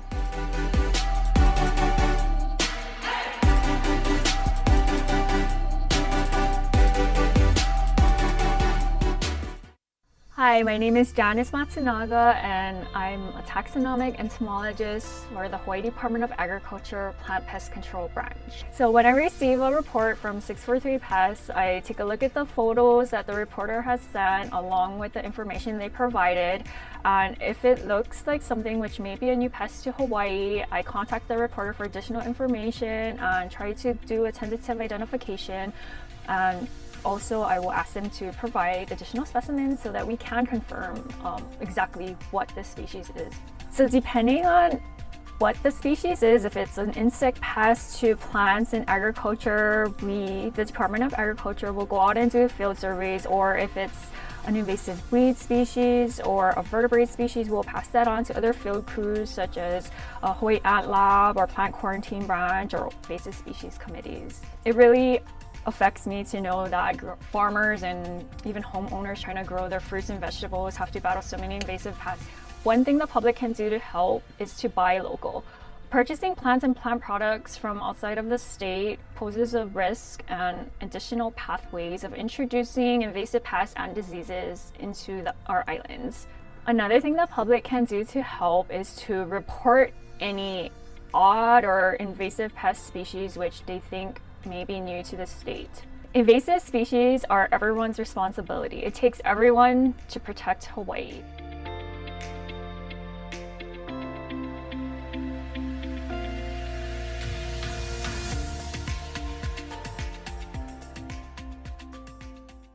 I'm JC Watson. I'm the manager of the Kula Mountains Watershed Partnership. Our role with regards to invasive species control really focuses on removal of priority invasives from the core watershed areas. So that's the uppermost Mauka regions where the majority of the rainfall and the recharge occurs. All of the fresh water that we drink, that's used for municipal uses, agriculture, everything, is a byproduct of the forests. One of our primary species that we go after is Albizia, which is a incredibly fast-growing tree here in Hawaii. It's the fastest-growing tree in the world. We go in and we target it, and we make sure we clear these really big areas completely of Albizia. It took 100 years for them to get up there, and going in and doing targeted control can really kind of reverse that dial about 100 years. You know, I'm in love with our native forests. For me, it's that sense of kuleana to Mālama Aina and make sure that we can be of service to the land. There's a lot of ways to help and get involved. I mean, I think one of the first things is don't plant invasive species, plant natives, plant food, is what I try to tell people. You know, you can get involved with our volunteer programs or any of the volunteer programs that occur across the state. But then I also urge people to get out there into the native forests and build a relationship with our native plants, because, you know, it's really challenging to value something that you don't have any experience with and you don't have a relationship with. So I advise people to, get out there and make friends with an ohia tree. And then, grow your own ohia tree and plant that at your house.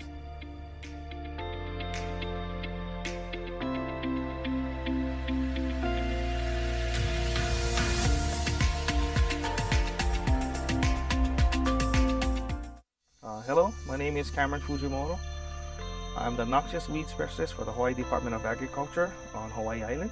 My job is actually to coordinate control projects dealing with invasive species coming into Hawaii. We're actually considered one of the last lines of defenses on our island throughout the state also. What you're looking at is devilweed. And this is a very bad weed because it has the potential to overtake all of our farmlands and also our natural areas. So controlling invasive species on Hawaii, in our state, allows our farmers and ranchers to continue to do what they do and and help our island and our state become self-sustainable. Controlling invasive species matters to me personally because being a local boy born and raised in Hawaii, I love to hunt and I love to fish and enjoy the outdoors in general. And if an invasive species would become established in Hawaii, it'll make my pastimes a lot harder to do. We suspect devilweed has gotten to Hawaii Island hitchhiking on boots, on gear from Oahu or other islands. So one thing the public can do is make sure to wash their boots or dust off their boots as best as they can prior to going into a new area. And also, take an active part. We all live on this island. This is all of our kuleana.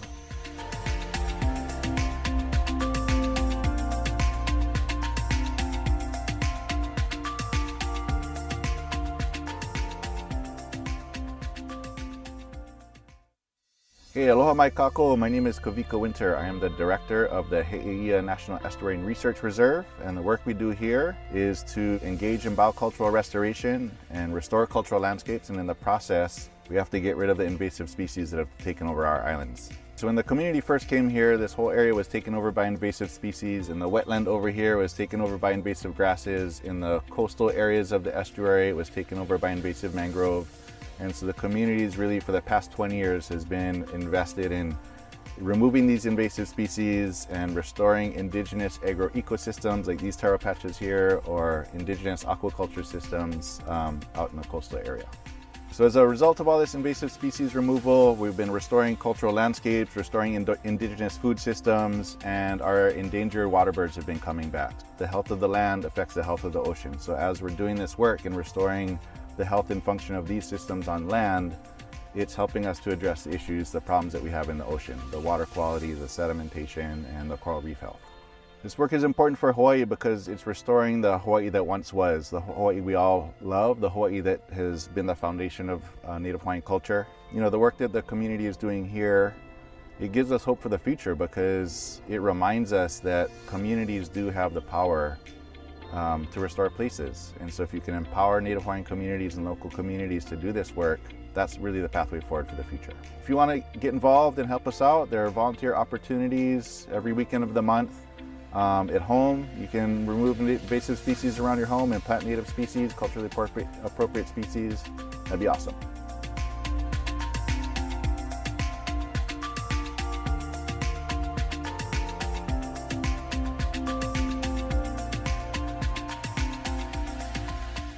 My name is Kapuna Carvalho. I'm the field supervisor for the Oahu Invasive Species Committee. Where it always comes in is that we help control these really, really noxious weeds before they ever reach the point where they can't be controlled anymore.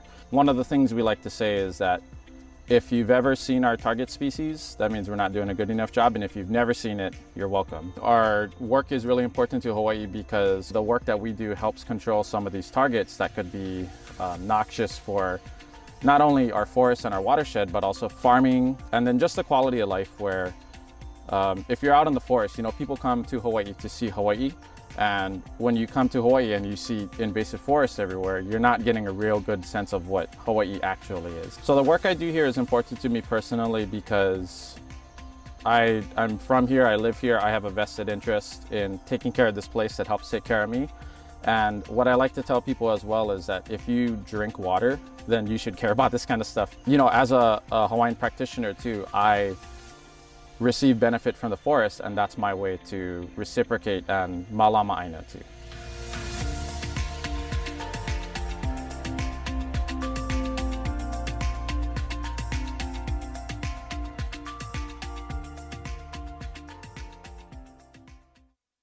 Aloha, I'm Kimberly Fuller and I work with the state of Hawaii in the Division of Aquatic Resources. One of the main invasives in Hawaii is invasive algae, and how we manage that is by outplanting hatchery-reared native sea urchins. The urchins graze the algae and then can allow the coral to thrive and grow. Controlling invasive algae is important because invasive algae will overgrow and smother coral as well as reduce native limu diversity. Coral is a very important habitat, particularly for juvenile fish. Limu is important to us as food as well as culturally. How you can help battle aquatic invasive species is make sure to clean, drain, and dry your gear, your boats, your tabbies in between watersheds. Another way, if you want to get your hands dirty, is to participate in algae cleanups. So there are several non-profits throughout the state that do host community algae cleanups, and just check it out on the web.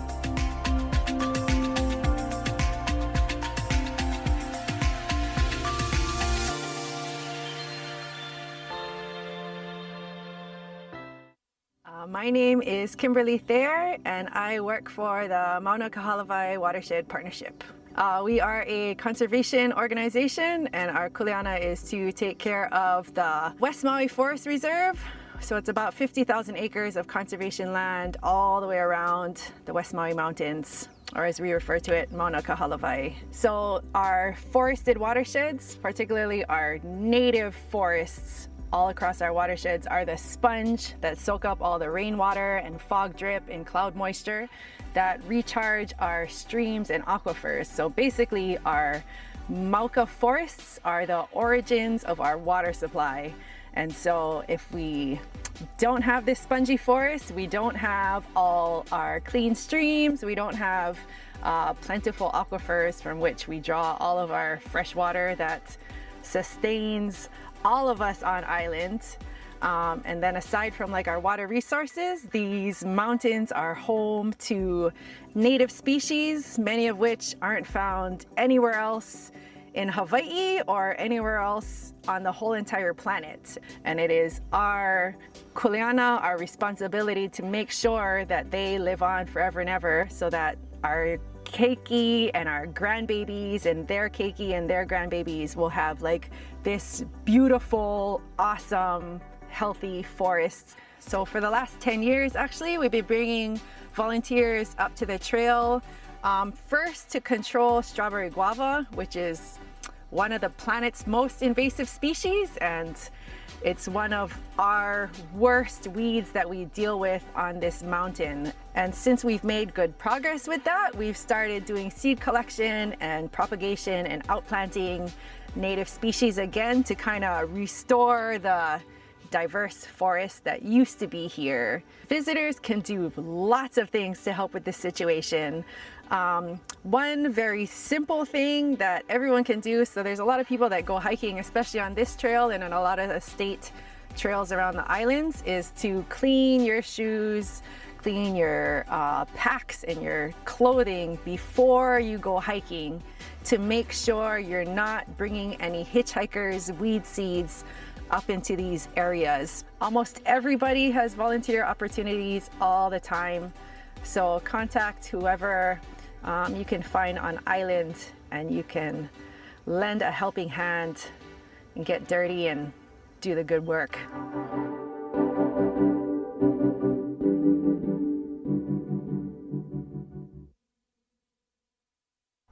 Aloha, my name is Koki Atchison, and I work for the Coconut Rhinoceros Beetle Response. We provide services everything from trapping to breeding site identification and survey to treatments and community outreach, all to protect Hawaii's palms from coconut rhinoceros beetle. It's not just coconut palms that are at risk of damage and potential tree death from CRB. It's also fan palms, including native lolu, date palms, royal palms. CRB can also host shift to other tropical crops like banana, kalo, sugarcane, and hala. Coconut palms are part of the cultural landscape of Hawaii.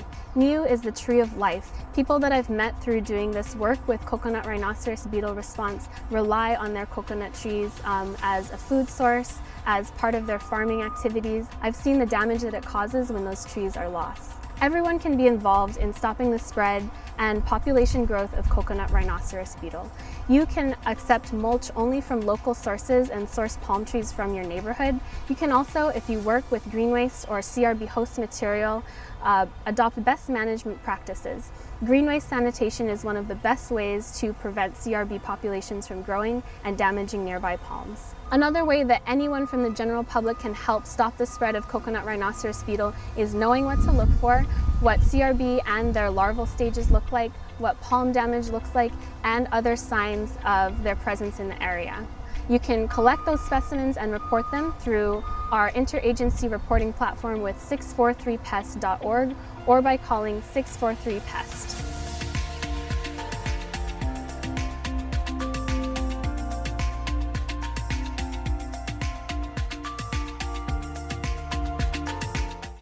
My name is Matthew Derry. I'm the field crew leader at the Kokei Resource Conservation Program. And we do work all over kind of Kauai, removing invasive species.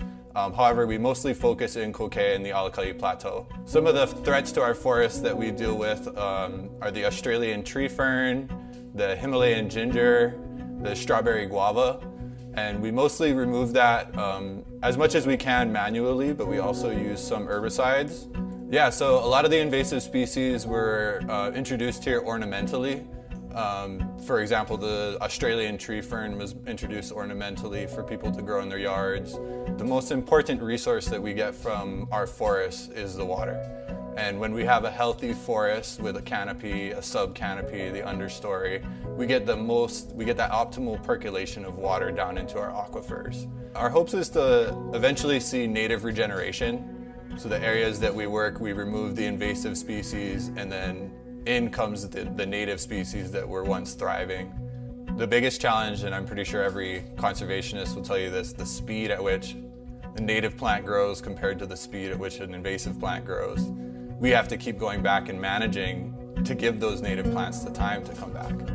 If anybody ever does want to get involved, they can volunteer with us here at the Kokei Resource Conservation Program. But even if you don't want to volunteer, the basic simple thing anybody can do is merely clean your boots.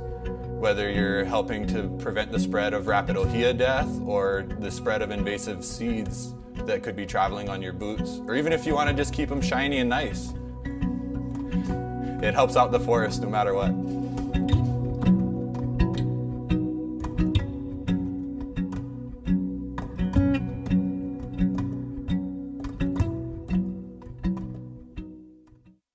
Hi, my name is Misty McEllier. I am a plant quarantine inspector for the Hawaii Department of Agriculture, and I have been an inspector for about 4 years. I am tasked with inspecting agricultural commodities such as fruits, vegetables, plants, cut flowers, and non-domestic animals, which includes illegal animals like piranhas, snakes, and coral. If we do find an invasive species, we will quarantine the shipment and send it back to where it came from, or we will take the necessary precautions to ensure it doesn't enter the environment. Previously, I have worked on other farms, and I have friends and family who have their own farms. I became a plant quarantine inspector for them so that they can ensure they have the products and the food to help Hawaii be self-sustaining. The public can help us by being our eyes and ears. Plant quarantine inspectors cannot be everywhere, so the best thing to do is to report an invasive species through our 643-PEST hotline number or through the 643-PEST website. We do also provide an amnesty program if you find or know of an illegal animal.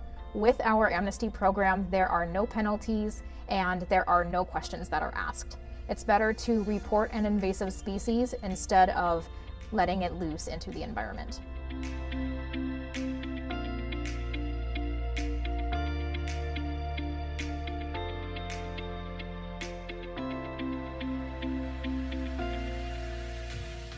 Hello, my kako. My name is Peleke Flores.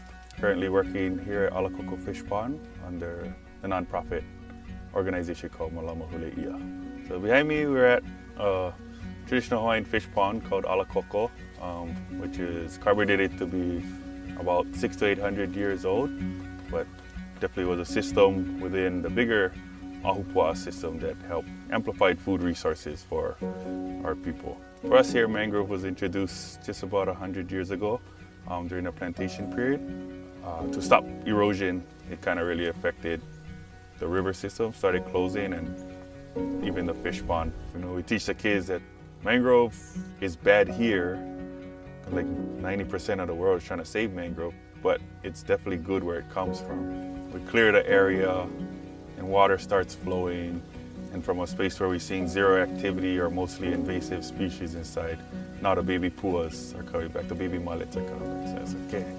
Nice little confirmation that, okay, we're doing something good because it's matching with our stories. It's not totally clean yet, but we see a ball of fish that is there that wasn't there 2-3 years into this. But the more hands we can get into cleaning this, the faster we can get to showing like how these places work, I guess. And you know, we might not be able to make enough to feed the world, but maybe that management system can help be shared to other places that are struggling and they can feed themselves using it. We're helping save a piece of our culture that has been dying out for a long time and pretty much almost went to zero within the fish pond realm. We've been restoring taro patches and fishing grounds and mountain areas, but a lot of our fish ponds have been dormant for a while. My motivation is knowing that at least we can save something that is so old and help push it forward another 800 years for the next generations to come, and understanding the science of our kupuna and how to use the land to amplify everything from the tiniest microscopic level all the way up to us as people.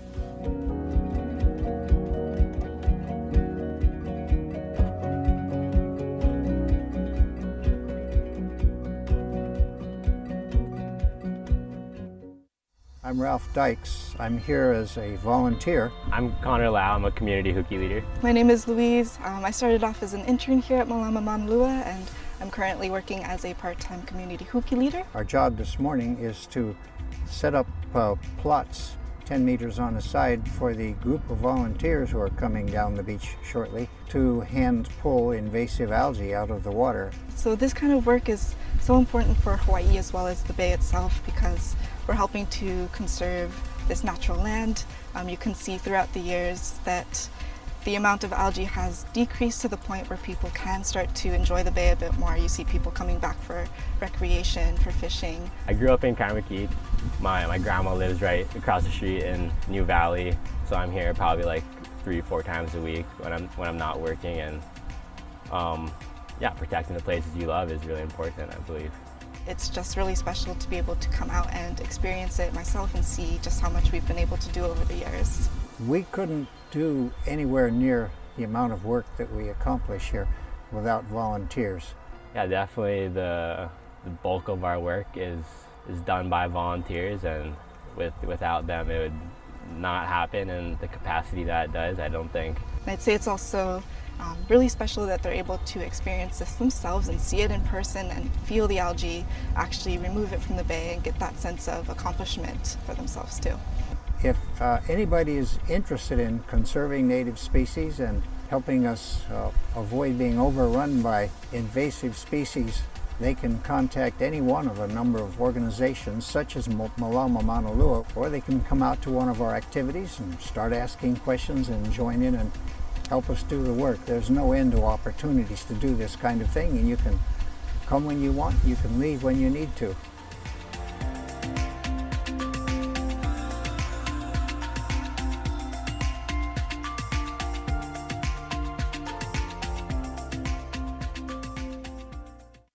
Hi, my name is Michael Demoda. So the National Tropical Botanical Garden is involved in scientific research of tropical ecosystems, the preservation of cultural knowledge and wisdom. And here in Hawaii in particular, we're involved in research and conservation of Hawaii's native ecosystems. Conserving native ecosystems is really important because you know, we work a lot on really rare native Hawaiian plants, but no plant or no species of plant live in a vacuum. They live as part of a plant community. Maintaining all of the plants and ecosystem function services all the organisms that live in that ecosystem. So in our case, native birds, native snails, and native insects, many of which we don't even know about yet, that are not documented, depend on the plants that we're working on and preserving. You know, one of the things that guides us is biocultural conservation, that is ancestral wisdom in land management, agroforestry practices, and we take our lessons from this ancestral wisdom and apply it in today's modern times. People, I don't think, really realize the impact that they were making by disrupting this flow of streams and the introduction of animals and plants that eventually became really invasive. So rather than you know, finding reasons in history as to who did what and what was wrong about it, I take it on as a personal, proactive thing to do what I can to restore these ecosystems, to save the last of the rarest plants that I can so they can go back into the wild and provide for ecosystem function. And you know, I've been asked from time to time, when do you stop working on a particular species when it becomes very rare? My answer has always been never. I think I need to work on the rarest plants until they're no longer rare. If you're living in Hawaii and you have a yard and you're growing stuff, select native plants to grow. Native plants are adapted to this environment. They're not as hard to grow as a lot of people seem to think they are. You're helping to conserve the biodiversity of the species by growing it in your own yard. Don't plant things that are known to be invasive. As an individual, you can make that impact by selecting plants that are not invasive.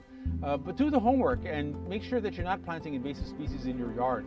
For all the bad news that we get with invasive species and extinction rates being so high as they are, and climate change and everything else, I remain optimistic, or I wouldn't still be doing this work. It just takes us to have faith in the system and in the plans that we come up with, and do it on a large scale.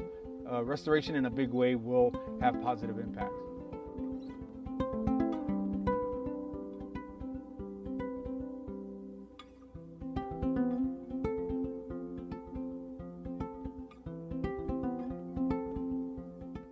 My name is Molly Murphy, and I'm the Plant Pono Specialist for the Big Island Invasive Species Committee.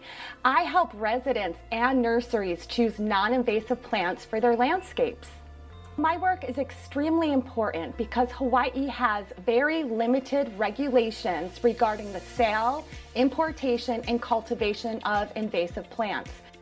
There are more than 250,000 flowering plants on Earth, and you can import 99% of them to Hawaii, no questions asked. 50% of Hawaii's endemic species are threatened with extinction, and invasive plants are the leading cause of their decline. Invasive does not mean useless or ugly. It's just the opposite.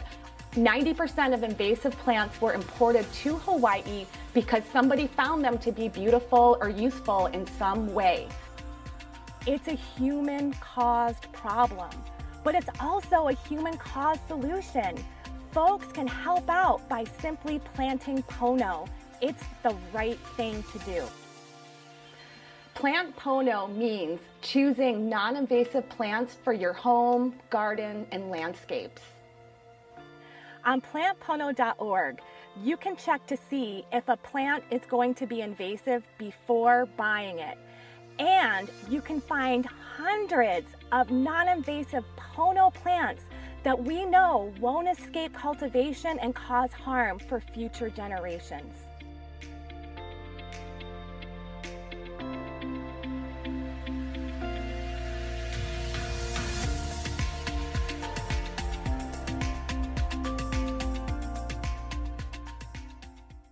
My name is Ruth Bennett. I have lived in Mauka, Powilo for about 12 years. I came originally from California. I'm from a long family history of farmers and ranchers, and so I am living in farming and ranching country here on the Big Island. I feel like I am paying penance for a damage that I did in ignorance, as many people find themselves. Without knowledge of what is harmful, they do harm. And that was when I had a pasture with goats in it, and also 5 beautiful, mature ohia trees. And ohia in the Big Island and in other places on the islands is impacted now by a fungus called rapid ohia death, which in its worst form can kill trees within months. My goats attacked the bark of the trees, because that's what goats do, and the trees became infected with rot, and they all began to die. And it was a horrible thing to watch. Bunches of beautiful green leaves on the trees would just turn brown overnight, and then the whole tree itself was dead. I became involved with the Big Island Invasive Species Committee in trying to figure out what was going on with my trees, and they gave me wonderful help.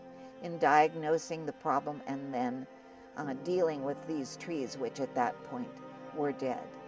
So my penance is dealing with the rod in my environment and also doing the best that I can to educate the community about the risk of rapid ohia death and other invasive species that are affecting our community these days. Visitors and new residents can help instantly just by being informed.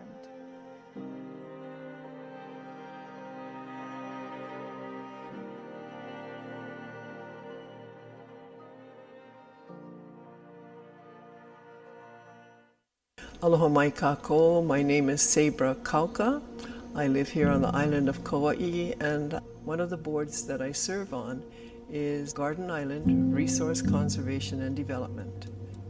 As a teacher of hula and Hawaiian studies, I introduced them to the importance of like Maile, and here on our island, the mokihana and the palapalai, showing them the beautiful lawa'e o makana, and we need to keep them growing, we need to keep them thriving, and to do so, we have to take care of the forest.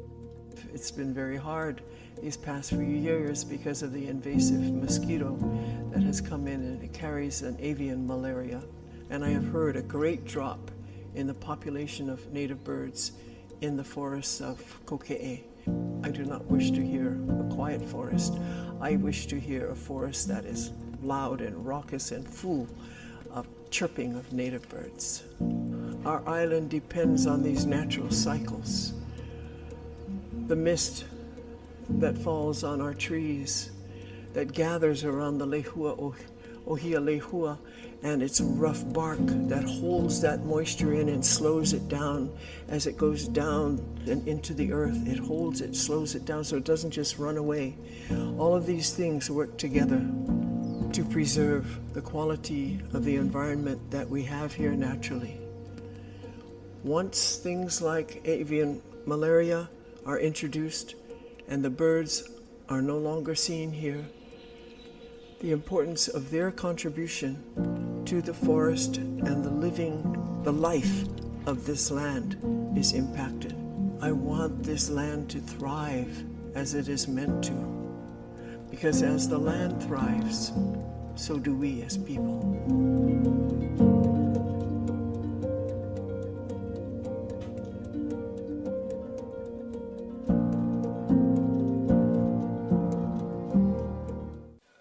How's that? That works?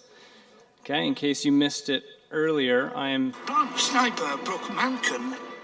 That is David Attenborough calling me a plant sniper.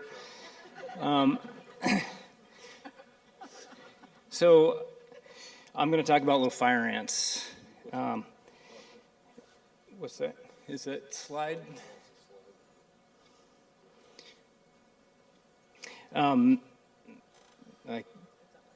Okay, it's up. There's our first slide. You can see there Freddie, who I will introduce in a minute, and Trisha there, and our dog trainers from Australia. But first, what are little fire ants? They are the worst. Little fire ants are terrible, tiny, little stinging menaces, and they can make life miserable for you. They are from South America originally. They came to Hawaii in 1999 via Florida to the Big Island. And the Big Island is in some big trouble. In the Hilo area, there is one massive super colony of little fire ants. There's acres and acres, thousands of acres of little fire ants. And they sting, they're arboreal, they live in trees, they live on the ground, they fall out of the vegetation onto you, and they all sting at the same time. Some of the impacts that they're experiencing on the Big Island, there are ancestral hunting grounds that are being abandoned. If you're a farmer on the Big Island and you don't treat your farm for little fire ants, you won't be able to get anybody to work for you. The veterinarians are reporting that Most of the animals that come in to see the vet have cloudy eyes because they've been stung by little fire ants. Animals, pets in particular, go to their food and there's little fire ants on it and they get on their nose and they sting their eyes. Eventually that can lead to blindness. It's very costly. So there are some estimates about what it costs to live with little fire ants going forward on the Big Island, and that's just to keep your yard clear so that you can enjoy your own surroundings. The cost to the homeowners and businesses and the state is into the billions of dollars in the future. Okay, so that's costs a lot of money. It's really bad. I have a friend that recently I was talking to. He told me that kids in Hilo are not playing outside. So this is a really life-altering pest. It's one of the world's worst invaders, and it's a pest all throughout the Pacific, and we do not want it to get out of control here on Maui. So Maui Invasive Species Committee is obviously it's one of their target species, and what we do is we go out and we look for little fire ants, particularly when we've received a phone call from the public. That's very important. About stinging ants, we go out and we survey for them. First thing, you take peanut butter, which is what they like, in a little plastic vial and set it out on the ground and leave it there for an hour and then place these every 15 feet for as much area as you can. You come back later, you pick them up, and you take them into a lab where they are reviewed under a microscope by Monty, who's sitting right over there. And he determines if they're little fire ants or not, because there are other little orange ants that you cannot tell apart with your naked eye. And then he gives me a list, and then I can make a map showing which points are little fire ants, and then we can draw a big area around that and then go and treat it. This method has worked well for us, but it is imperfect. So if we put a little vial out of peanut butter and we leave it there for an hour, but the little fire ants didn't find it, then we won't detect them, right? So there's always better ways to do things, and we're always looking for a tool to really up the game on little fire ant detection. So that's where I would like you to meet Freddie. So I have the pleasure of introducing you to Freddie, who was born in Australia. He is a recent graduate of Craig A. Murray Dog School in Queensland. He is happiest when he is chasing a ball, which is his reward for finding little fire ants. He recently accepted a position with MISC, and he negotiated his play-based salary. He flipped the old adage, pay to play, to play to pay, right? Thanks. His hobbies include dancing for his dinner, waiting for balls to drop from the sky, and he hates water. We do have a lei for Freddie, but we're not going to put it on him now because that scent from that lei could possibly interfere with his ability to detect the smell of little fire ants, which we're going to do a demonstration here momentarily. And I would also like to introduce his handler, Trisha Wilson. As she'll tell you, this wasn't a path that she imagined herself finding. You can't exactly take a course that qualifies you for this work because there is no class on how to find little fire ants using a dog. It turns out what best prepared her for the position is her experience as a preschool teacher. Patience, patience, and more patience. Trisha actually has a degree in molecular biology from the University of Utah and joined MISC Little Fire Ant Crew in December of 2022. She has spent the last month learning to work with Freddie and to find little fire ants. Her hobbies are art, music, and stargazing, so in a way she also waits for balls to drop from the sky, and she likes water. Now that I've introduced you to Freddie and Trisha, oh, we have a lei for Trisha, don't we? Yes. Thank you.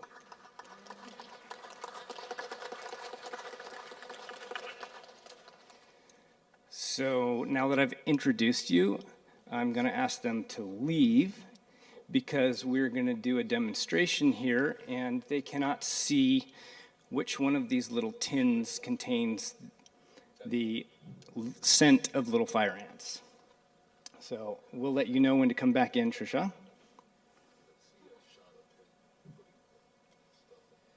What I have here in this jar is a tiny little filter paper. It has little fire ant scent on it. And so this was prepared by the Hawaii Ant Lab on the Big Island. And they have a little fire ant colony. And they produced a whole bunch of these scent papers for us. Oh, that's the wrong jar.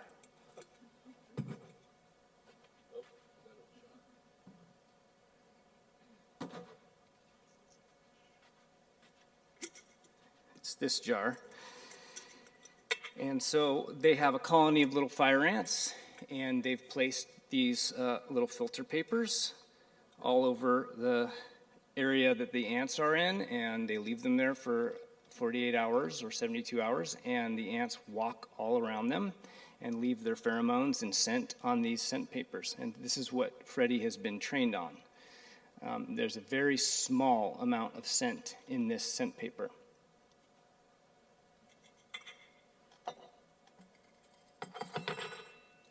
I'm going to place it in this little jar. And in front of me, you can see there are these boxes with holes that these fit into. And when we call Trisha back in, Freddie is going to go down the line, and he's going to sniff each one of these and determine which one has the scent in it.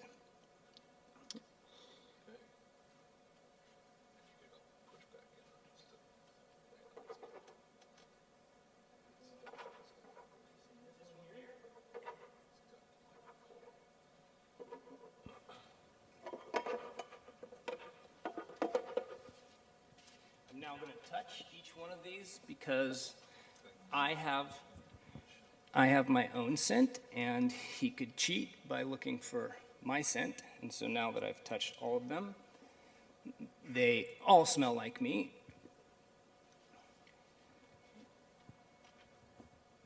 And I'll get Trisha.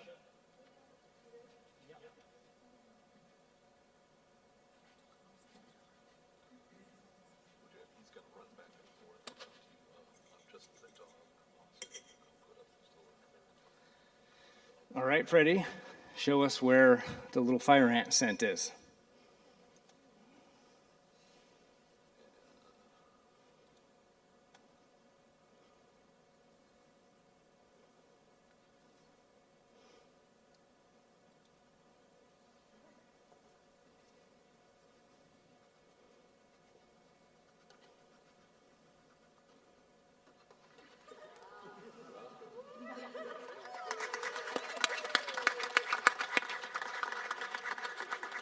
Well done, and we will do it one more time to show you that it was not a fluke. We'll do it once more.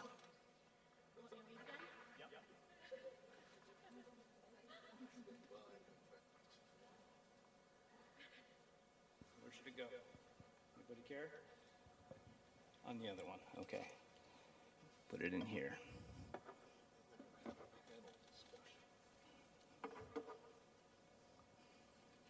Okay, Freddie, you can come back.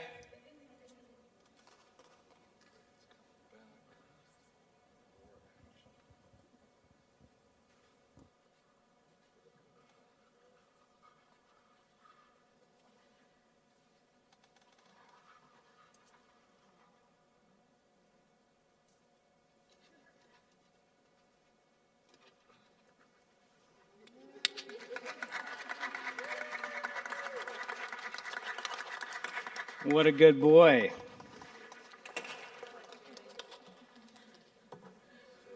So currently, we just came back from Australia where we had training with Freddie and the trainers for a couple of weeks, and he's just arrived here in, what did I say, May 8th, and he's currently being transitioned to field work. So before he got here, he had not smelled little fire ants, live little fire ants in the wild, and so there may be a slight difference in that smell from the scent paper. And so he has to be transitioned onto these ants until before he is an official working dog. And then he also needs to maintain that work with scent papers, supplementing actual field work going forward. So we fortunately, we have a location on Maui with live fire ants that we were able to take him to and work on that transition. He's not yet finished or completed that transition, but we expect him to be done within the next month, and he'll be out hitting the pavement. So I know I said a bunch of scary stuff about little fire ants, but the situation here on Maui is very different from the Big Island. Since 2009, there have been 20 locations on Maui where little fire ants have made it, mostly coming from the Big Island or other sites on Maui. So I refer to these as incursions because some of them became full-fledged infestations and others were found very quickly and nipped in the bud before they got out of control.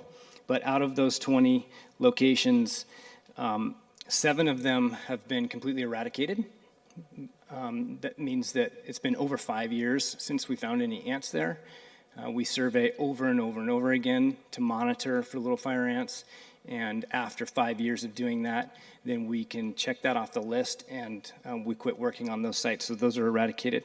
There are 5 sites that are currently in a monitoring phase. So it's likely that we got rid of those ants too, but we are not going to call those eradicated until we hit that 5-year mark. And then there are 8 active sites on Maui where we continue to treat. Nearly all of those sites are very much reduced in size from their original size. They are being controlled and on their way shrunk down, and some of them are just one sample here and there comes back with little fire ants. So our methods, although they are good, they could be better, and that is why we got Freddie. We almost got Freddie earlier, but we had a dog in Australia that was ready to go, and the pandemic hit, and Australia was completely locked down, and so they had to give that dog to another program that in Australia that is working on little fire ants as well. So it was delayed, and finally we were able to get Freddie here. That's the way Freddie is going to be used is he's not going to be used in dense infestations. We don't need to take him into the center of an area where there is a ton of little fire ants. I know there's a lot of concern about him being stung, for example, but that is not the area that we would take him to work. Generally, when you find an infestation in the centers of these infestations, when you sample, all you find is little fire ants. As you get towards the edge of these infestations, you start to find samples where you don't detect ants and then other ant species, and the little fire ants become patchy. And it's those areas that we might sample and we may not detect little fire ants, and it's those areas that Freddie could go and help supplement our survey work to elevate it and make it better. He also could be used in areas where little fire ants have maybe been washed down a stream, and it takes us a long time to survey those areas, and we often don't expect to find little fire ants. Those would be a situation for Freddie to survey down if the terrain is compatible. He could also be used in places to check, like at ports of entry, for materials that are coming in conjunction with Department of Ag. And we have plans for him to travel to neighbor islands to help assist there where they're in dire need of help on Oahu, which sadly the little fire ant situation is spiraling out of control on Oahu. They have just recently received some funding that hopefully they can fight back and turn the tide, but they are not in the situation we are here on Maui, where eradication is our goal for little fire ants on Maui. And I think the last thing I wanted to say is that We are totally reliant on public reporting. Almost every single infestation has been because somebody has called in and told us that they got stung by ants. You know, we have tried in the past to survey around, but we can't survey everywhere, and we don't even have the resources to do that beyond staying on top of the existing infestations. So it's really helpful if you are aware of little fire ants and you let your friends and family know about little fire ants, and that they should report them to MISC if they are stung by little fire ants. And 643-PEST is a phone number you can call to report them, and that report will eventually make it to MISC. And lastly, there's a lot of people involved and organizations involved in this. And Freddie was paid for with private donations and funding and state funding to get him here. And then we partner with all these agencies to get the work done. And with that, thank you.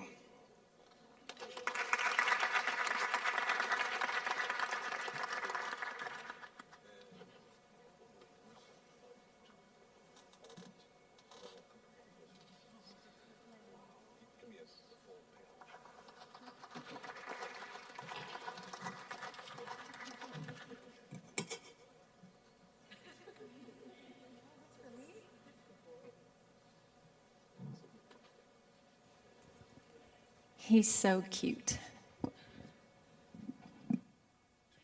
Thanks, Brooke. Thank you, Trisha. Thank you, Freddie.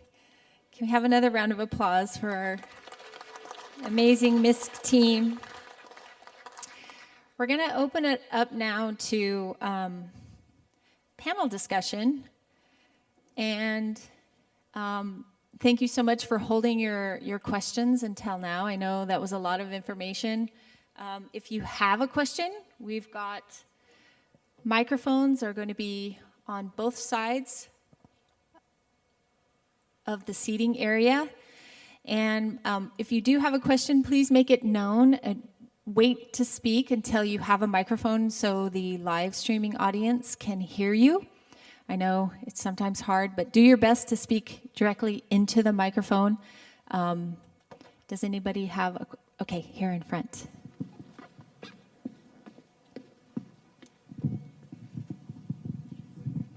So, what are you treating? Can you say who? Oh, would you like to say your name? You don't have to. Okay, I won't. Or you can say. Okay. What are you treating the ants with? Is this on? Yeah. We have a variety of products that we can use, but we use baits typically. So with insects, a lot of people are familiar with like Raid, for example. You would come and spray it on the insect and it would kill it, and it's a harsh chemical. But with ants, it's the best methods is to use baits, because they go out and they eat the bait and then they bring it back and they feed it to the queen, because that's what you have to do. You have to kill the queen. You can kill workers all day and it won't do anything. You got to kill the queen. In the case of little fire ants, they form super colonies, and there are thousands upon millions of queens out there working together. So you have to bait the area thoroughly, have the workers take it back to the queen and kill her. We have about a handful of different toxic products, and they are not quickly acting because, of course, that worker has to get it to the queen. And none of them are restricted use. They're all off the shelf. For example, you might be familiar with Amdro fire ant bait. It's a cornmeal that has soaked in oil and the active ingredient. But we also use gel bait, which is something that we mix up ourselves. It's a recipe created by the Hawaii Ant Lab. It's mostly water, vegetable oil, peanut butter is what they're attracted to, xanthan gum, which is a thickening agent, and then a product called Tango, which is an insect growth regulator, and it's a birth control. We use that a lot because it's a really low impact, and it can be used on crops, and it has very few restrictions on where it can be used, and it's a lot easier and palatable to people to use that. With the birth control, it does take longer than a toxic treatment because the ants are actually, the queens aren't able to lay eggs, and if you quit feeding it to them, they can go back to laying eggs. So it's just like people birth control, the way it functions, it acts at least. So for that, you have to continuously, regularly feed them every 6 weeks until the workers will begin to die of old age, and then eventually the queens won't have their workers to tend to them, and they will have to forage on their own, and they will eventually die as well. So a bunch of different things, some toxic baits, but insect growth regulator birth control is what we typically use. We also use that, if you've heard about the Maui's largest infestation, formerly largest infestation in Hiku, we treated 175 acres using a helicopter with that same product. And last time we checked, we could not find any little fire ants. It was a huge achievement for us, and nobody has done that anywhere else in the world, so it's a world first as well.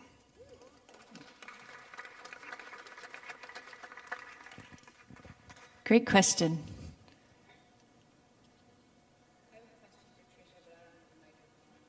You do, because the live streaming audience would like to hear it as well. Thank you. Okay. Trisha, I don't know if you know this yet, but when you work in the field with Freddie, will you have to be like tethered to him, or it'll be like a hunting dog, or he runs off? And That's a great question. It depends on where I'm working. So when I'm doing what Craig Murray would call broadacre searches, he's off lead. So I just read the landscape and the wind, temperature conditions. Thank you. And then I do like a zigzag swath, and he will stick with me and kind of do like run crazy, but will still follow where I'm going, and he's off lead for a search like that. But I also will use him to do building searches where he's on a lead like this. Just yesterday I did a long line search with him because he was in a space that was not safe to have him off lead. I was in between like a river that had some drops and a road, and I needed to be able to control him, so I just used a really long lead. So that's a great question. It depends on the type of search that I'm doing with him.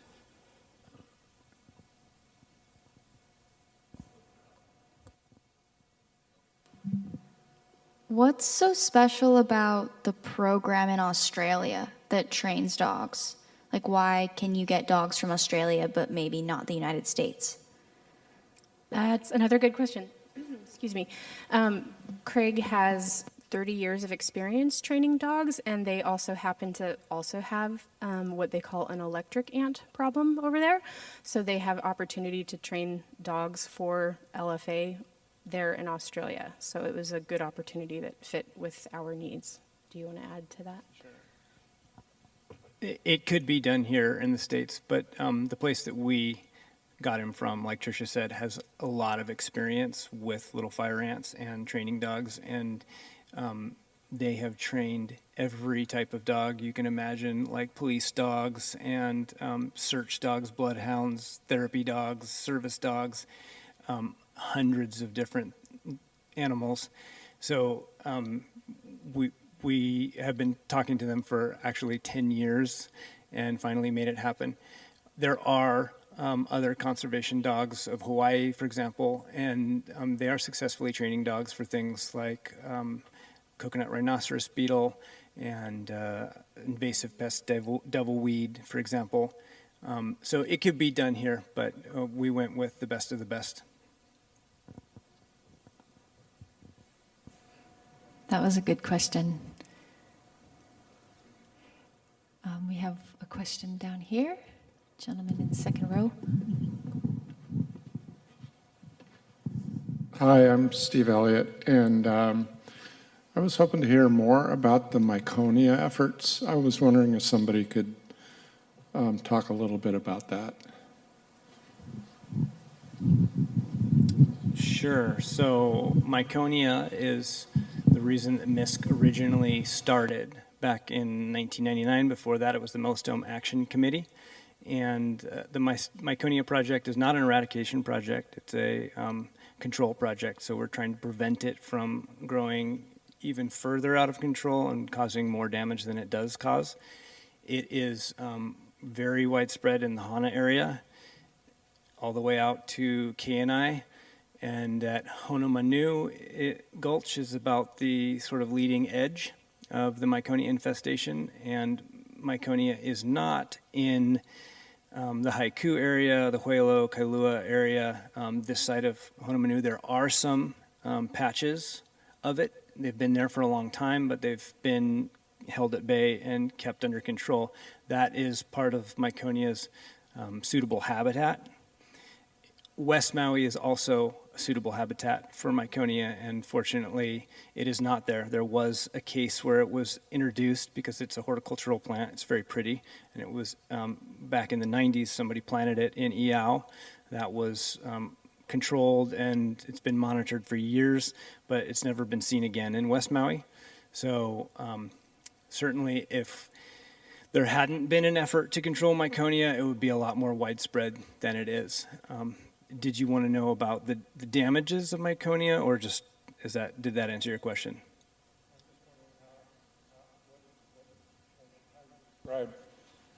How you described your fire ant treatment.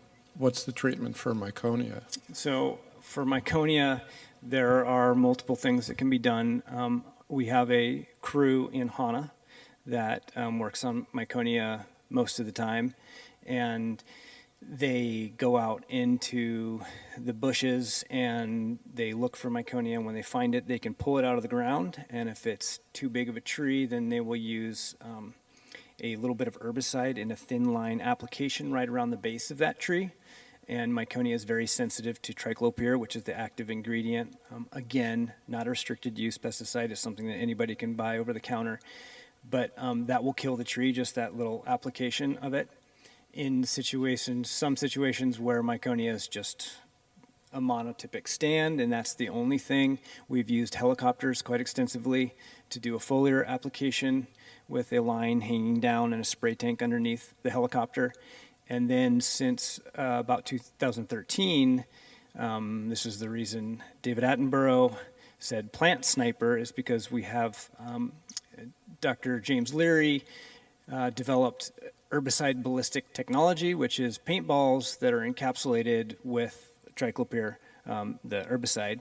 And so we can use that, and from a helicopter with no doors on the cliffside in a place that we could normally never reach, we can shoot the Meconia tree at the trunk and at its meristems and branching tips and things like that, and you can eliminate a tree with very little non-target impact.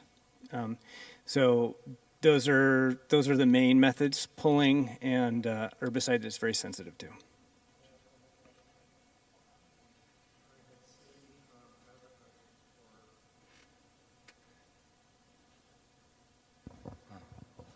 I had seen, I guess, trailers for, I think it's Blue Planet.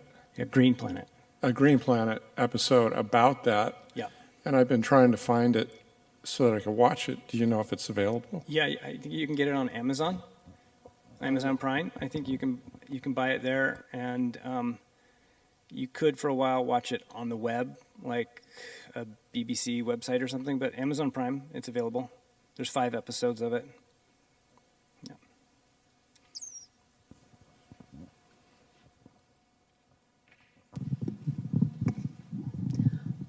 The invasive pest that concerns me the most is CRB, coconut rhinoceros beetle. What would you like the public to know about coconut rhinoceros beetle? That's a great question. I think one really important thing to know about it is that those black traps that you see, those are traps to detect coconut rhinoceros beetle. They have a pheromone, and those are not to control the pest, they're to detect the pest. And there's been a lot of concern from the public that those traps will attract coconut rhinoceros beetle to locations that they're placed, but they are no more attractive to the beetle than actual coconut palms themselves. So I know that there's been a movement in the public to try and take those traps down or to prevent people from putting them up, and that is going to stop the effort to control coconut rhinoceros beetle here on Maui. The other thing is that people, again, awareness is the only way we're going to get ahead of coconut rhinoceros beetle, and so people should be aware that if you see a coconut palm or another palm that has a very telltale pattern of V-notch in the frond, that they should report that. Those notches can be created by a number of things, rats and arborists, but it's very distinctive when a CRB, a coconut rhinoceros beetle, does it, and take pictures and report them. That's really helpful. Right now, if you don't know, coconut rhinoceros beetle was found on Maui in November. There was a tree that was cut down, it split open, and grubs, very large 2-inch grubs that are pretty thick, 17 or so of them came out of that tree. That's been the only live coconut rhinoceros beetle detection on Maui. We have not found an adult beetle yet. That was in Kihei. Several trees in that area were treated preemptively. Then we went and looked underneath those trees. This was a partnership with MISC and Department of Ag and Maui County and a lab out of UH Hilo to do this work. We treated those trees and monitored the base to see if any beetles would fall out, because the treatment for those is residual. We didn't find anything to fall out, and so since then there has been no further detections on Maui, but we're waiting for the other shoe to drop, because certainly there was a life cycle here for them to get into that tree and create larvae. There was an adult somewhere that flew around.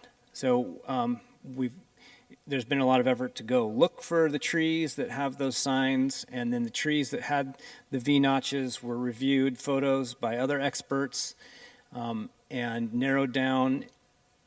So what we really need to do is continue those surveys, but get traps out, the ones I mentioned in the beginning, all over Maui, so that when we find one, we can respond quickly, because that's the time to respond, is immediately before the infestation gets a chance to grow. That's when it's easiest to win and it's cheapest to do the work. It was a long, rambling answer to your question. Good question, Lauren. Over here first, and then we'll come back to this side. Hello? Oh, okay, hi. I have a question about koki frogs. So I feel like a lot of times they come up, it makes it sound like it's just a nuisance to humans, but I know there's more to it than that. So can you tell us the negative effects they have other than the sound? They are mainly a nuisance to people. I mean, they cause terrible noise pollution, but noise pollution can have effect on animals and ecosystems as well. Koki frogs, they can reach really high population densities. That's why the sound is such a problem, but they're also eating things and pooping, and they can, they've actually found that the soil in koki infested areas has been acidified by their droppings. So that's a potential modification of the ecosystem at the base level, the basic trophic level. So there are more wide-reaching effects of those koki frogs, but the real reason that most of the work is done on them is because they ruin a quiet night. And I don't know if you've hung out in Hilo, but you know, if you're having a barbecue in somebody's backyard with koki frogs, you have to yell to be heard, and that's not a nice barbecue.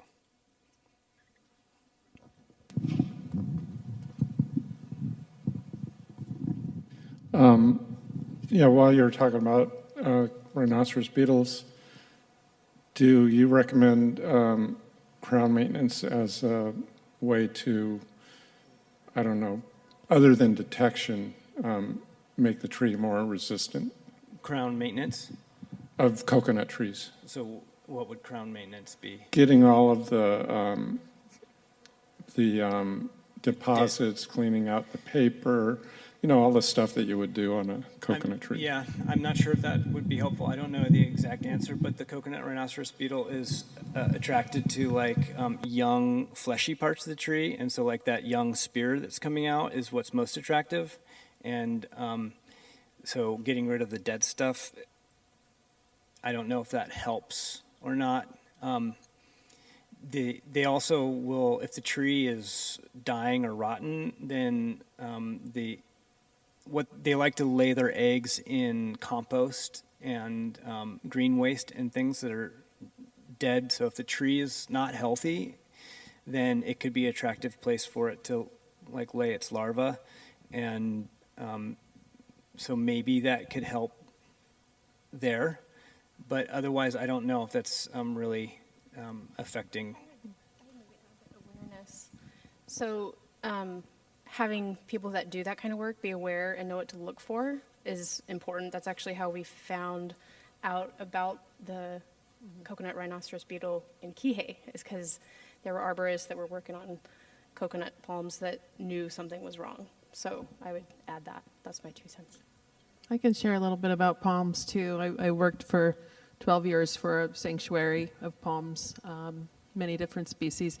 And if you're concerned about the health of a palm, you don't want to remove any of that material from the tree. While the fronds are getting older and slowly turning brown, they're actually giving their nutrients back to the heart of the palm.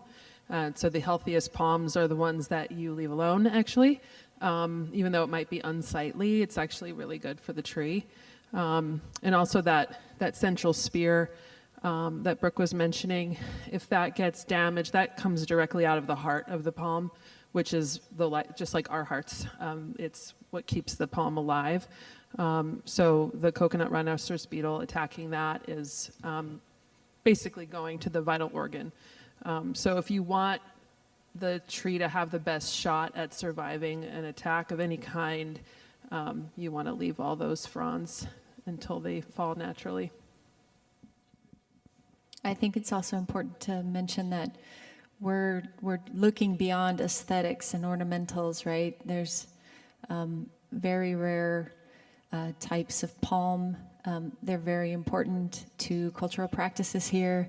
And so having a relationship with a palm is really important in this context. And, it's great that, palms are beautiful, but to have a deeper relationship with them and understanding when they're healthy, when they're not, I think is really important to mention, going beyond the aesthetics and the ornamental to the life that they sustain and the practices that they sustain in Hawaii.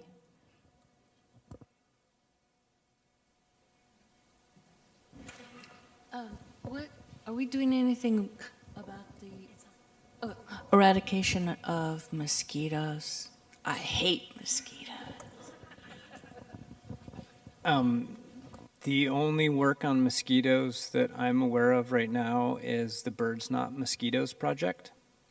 And that's an effort to control mosquitoes that spread avian malaria. And they're using what's called a incompatible insect technique. And it's really complicated how it works, but essentially there's a gut bacteria in certain mosquitoes that you can bring in, flood the environment, and the other mosquitoes won't be able to have viable offspring. So it's like birth control, the way it works.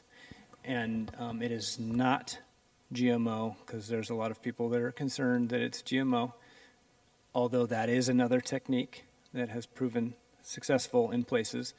But those mosquitoes, there's like 6 different mosquito species or something in Hawaii, and those mosquitoes that they're working on with the Birds Not Mosquitoes project are a higher elevation, and they don't usually bite people as often. They're really more of a pest for the birds. And if you didn't know already, avian malaria is the reason why so many of our native birds have been completely wiped out, and it's spread by the mosquitoes. So that's the only mosquito control that I'm aware of. I know that there was, for example, there was like dengue fever in Hana in like the 90s, and I believe the Department of Health did something, and I'm not sure what it was, but they could have, I think they sprayed something that, but I don't know. As far as I understand, that's the only other thing I'm aware of. They came through haiku in my neighborhood and sprayed. Lissa might know more about that. Sorry, not necessarily that instance, but the technology, the Wolbachia incompatible insect technology, has been used in other places in the world to address mosquitoes that spread disease to humans. So it's a pretty amazing and effective. Yeah. Yeah. And then dropping them from like a helicopter is what they're doing here on Maui for that. But they're only alive for like short amount of time, and they have to house them in these special like cardboard capsules and drop them over like the high elevation rainforest. It's quite a project. Do we have another question? Nope. I have a question for Sara. So you worked with how many homeowners, private property owners? What was your biggest challenge or one of the biggest challenges you faced in mobilizing all of these individuals to think more collectively about the larger problem? It's still underway, so I don't know if I could answer it in the past tense. But I will say that in those moments and days and weeks after the fire, the community was already mobilized. The collective mindset was the only mindset for the most part. You have your outliers, don't really feel social, but for the most part, it was born of that mindset. Everyone was thinking collective, so it was kind of a perfect time to look at the landscape kind of beyond borders and say, we're a part of a broader ecosystem here. The trees that we are, that fueled this fire, no one wants them to come back.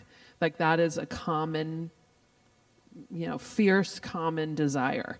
And so I think that's kind of what unifies us is we want to wipe out wattle, and you can't just remove them and expect to be done. You have to have a vision for after that. And that's, I think, going to be the challenge is the long-term nature of the project and, keeping everybody engaged. And that's part of my job is to do that. And so we've had regular gatherings with the community and continue to do that, and potlucks and get-togethers and let's go collect seeds and just trying to just keep that alive. It's a challenge, a lot of these folks lost everything in the fire, and I think in the early, it was a hopeful thing to be doing, to be talking about restoring the land, but there's a lot of people right now who are deeply involved in trying to rebuild their homes. So it's part of it's also just having compassion and empathy and understanding. Not everyone's going to be on board all at the same time. So it's a little bit of a dance through the community that I'm doing. But so far, there really isn't a major challenge. It's hard to get everybody to show up to something, so you have to do it multiple times. And, I don't mind doing that. But. Thank you. And Maile, you're in a different context on public land, but you had to start from scratch. What sort of challenges did you face or your community face initially in getting that unified voice to show up for testimony, show up for county council meetings?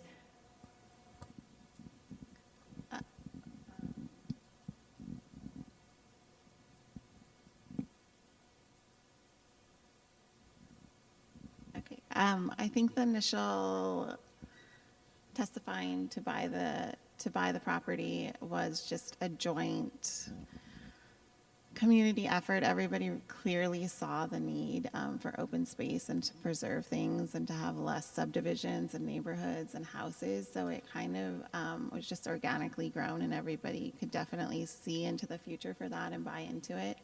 As far as Mālama Hāmākua, it's a harder sell, definitely. People already see it as being preserved and it's there. And so to have people come out and work for that is a challenge, yeah, that we work at. A lot of visitors come and they do, they're volunteering with us, but we have a lot of regular residents who really believe in it, and exposing it to people who might not know we're here is a daily, constant, evolving challenge. I have to say I've volunteered several times, and they have great food.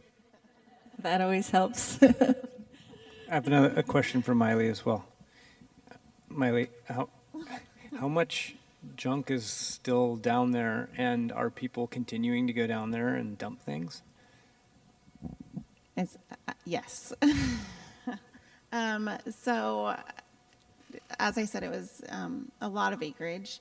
What we've cleared is about 9 acres, which seems so tiny compared to the hundreds and hundreds. But the spot that we chose was up the top, easy access for the community to roll in and dump things.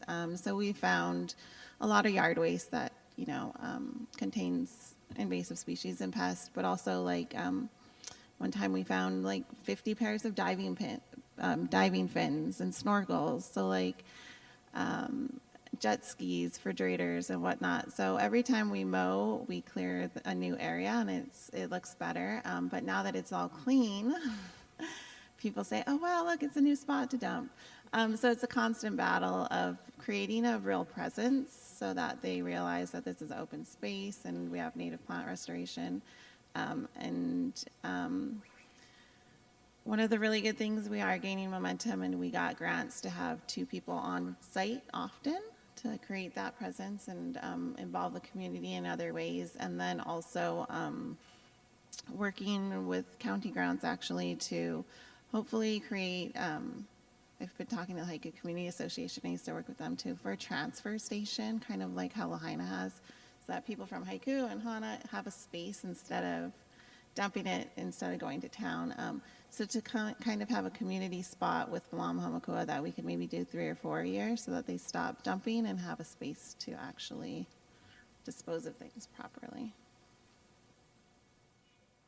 I know my office is working on that with Tess Herman, AVM, and Claire. Claire's sitting right over there. You can talk to her. Another question here. This is for Sara. I recall one time when you volunteered, your husband came and he was really talking up the benefits of biochar. Any use for wattle in terms of generating biochar? Have you thought of that? Is that, I mean, rather than just chipping it, can you turn it into biochar? Yes, you can. So in the burn scar region in Kula, we need all of the wattle to make enough chips to do the stabilization. But if I can speak just for a moment about Haleakala Biochar, which is our biochar company, we have licensed 63 acres of eucalyptus and wattle from Haleakala Ranch and built a dual chamber atom retort kiln there, which makes safely with very, very minimal emissions, makes biochar. And so we're using wattle as one of the primary feedstocks. And we see that as kind of this win-win of controlling the fire fuels in Kula while making a very valuable soil amendment. And I think we were there the same day using the biochar to plant the ulu tree and some other trees. It's super beneficial in that it actually could be used in the battle against coconut rhinoceros beetle, because we don't have to import soil products, which we now, I think, know that that's how they got here. It was in soil products, or planting medium. And using it will also allow you to reduce the use of chemical fertilizers, use less water, things like that. So there's many benefits to it. Any hardwood tree is going to be a great feedstock because it becomes more porous. For those who don't understand what biochar is and might be watching, it's just basically baking wood until it looks sort of like burnt toast. And you're not burning it, you're baking it, and it becomes pure carbon. So it's also a carbon sink, rather than letting the green waste or the trees fall down and decompose, which is going to add to the greenhouse gases. You actually can neutralize invasive species. They can't hurt anyone anymore, and they become a carbon sink in the land, wherever you put them. Thank you. So before saying goodnight, I would like to just invite the panel members to last thoughts. Trisha, would you like to start? Last thoughts? Thank you for letting me be a part of this. And what else is happening? So thank you for letting me be a part of this, and it was great to hear what else is happening in Maui County Conservation. So thanks. I would just say that this is community-led regenerative action, and the community is so important for invasive species awareness and letting us know when there are pests. Like, we can't do it without people being aware. So I'm just going to plug that one more time. Like, now you know, but just please tell somebody else so that they know.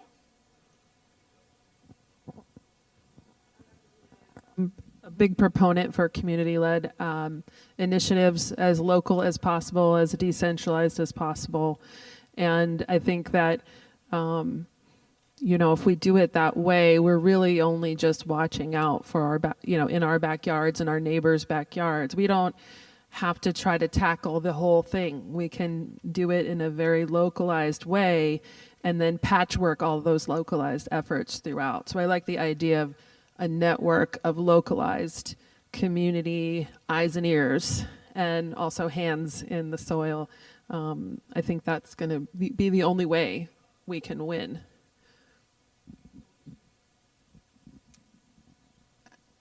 I agree. I obviously love working with the community and believe so strongly in it. And I know that working together, we can make the greatest change. We can call people and ask for help, but really it's those boots on the ground and the hands working together that's really going to make the greatest change and the most impactful change, I think, because we all stand to benefit from it.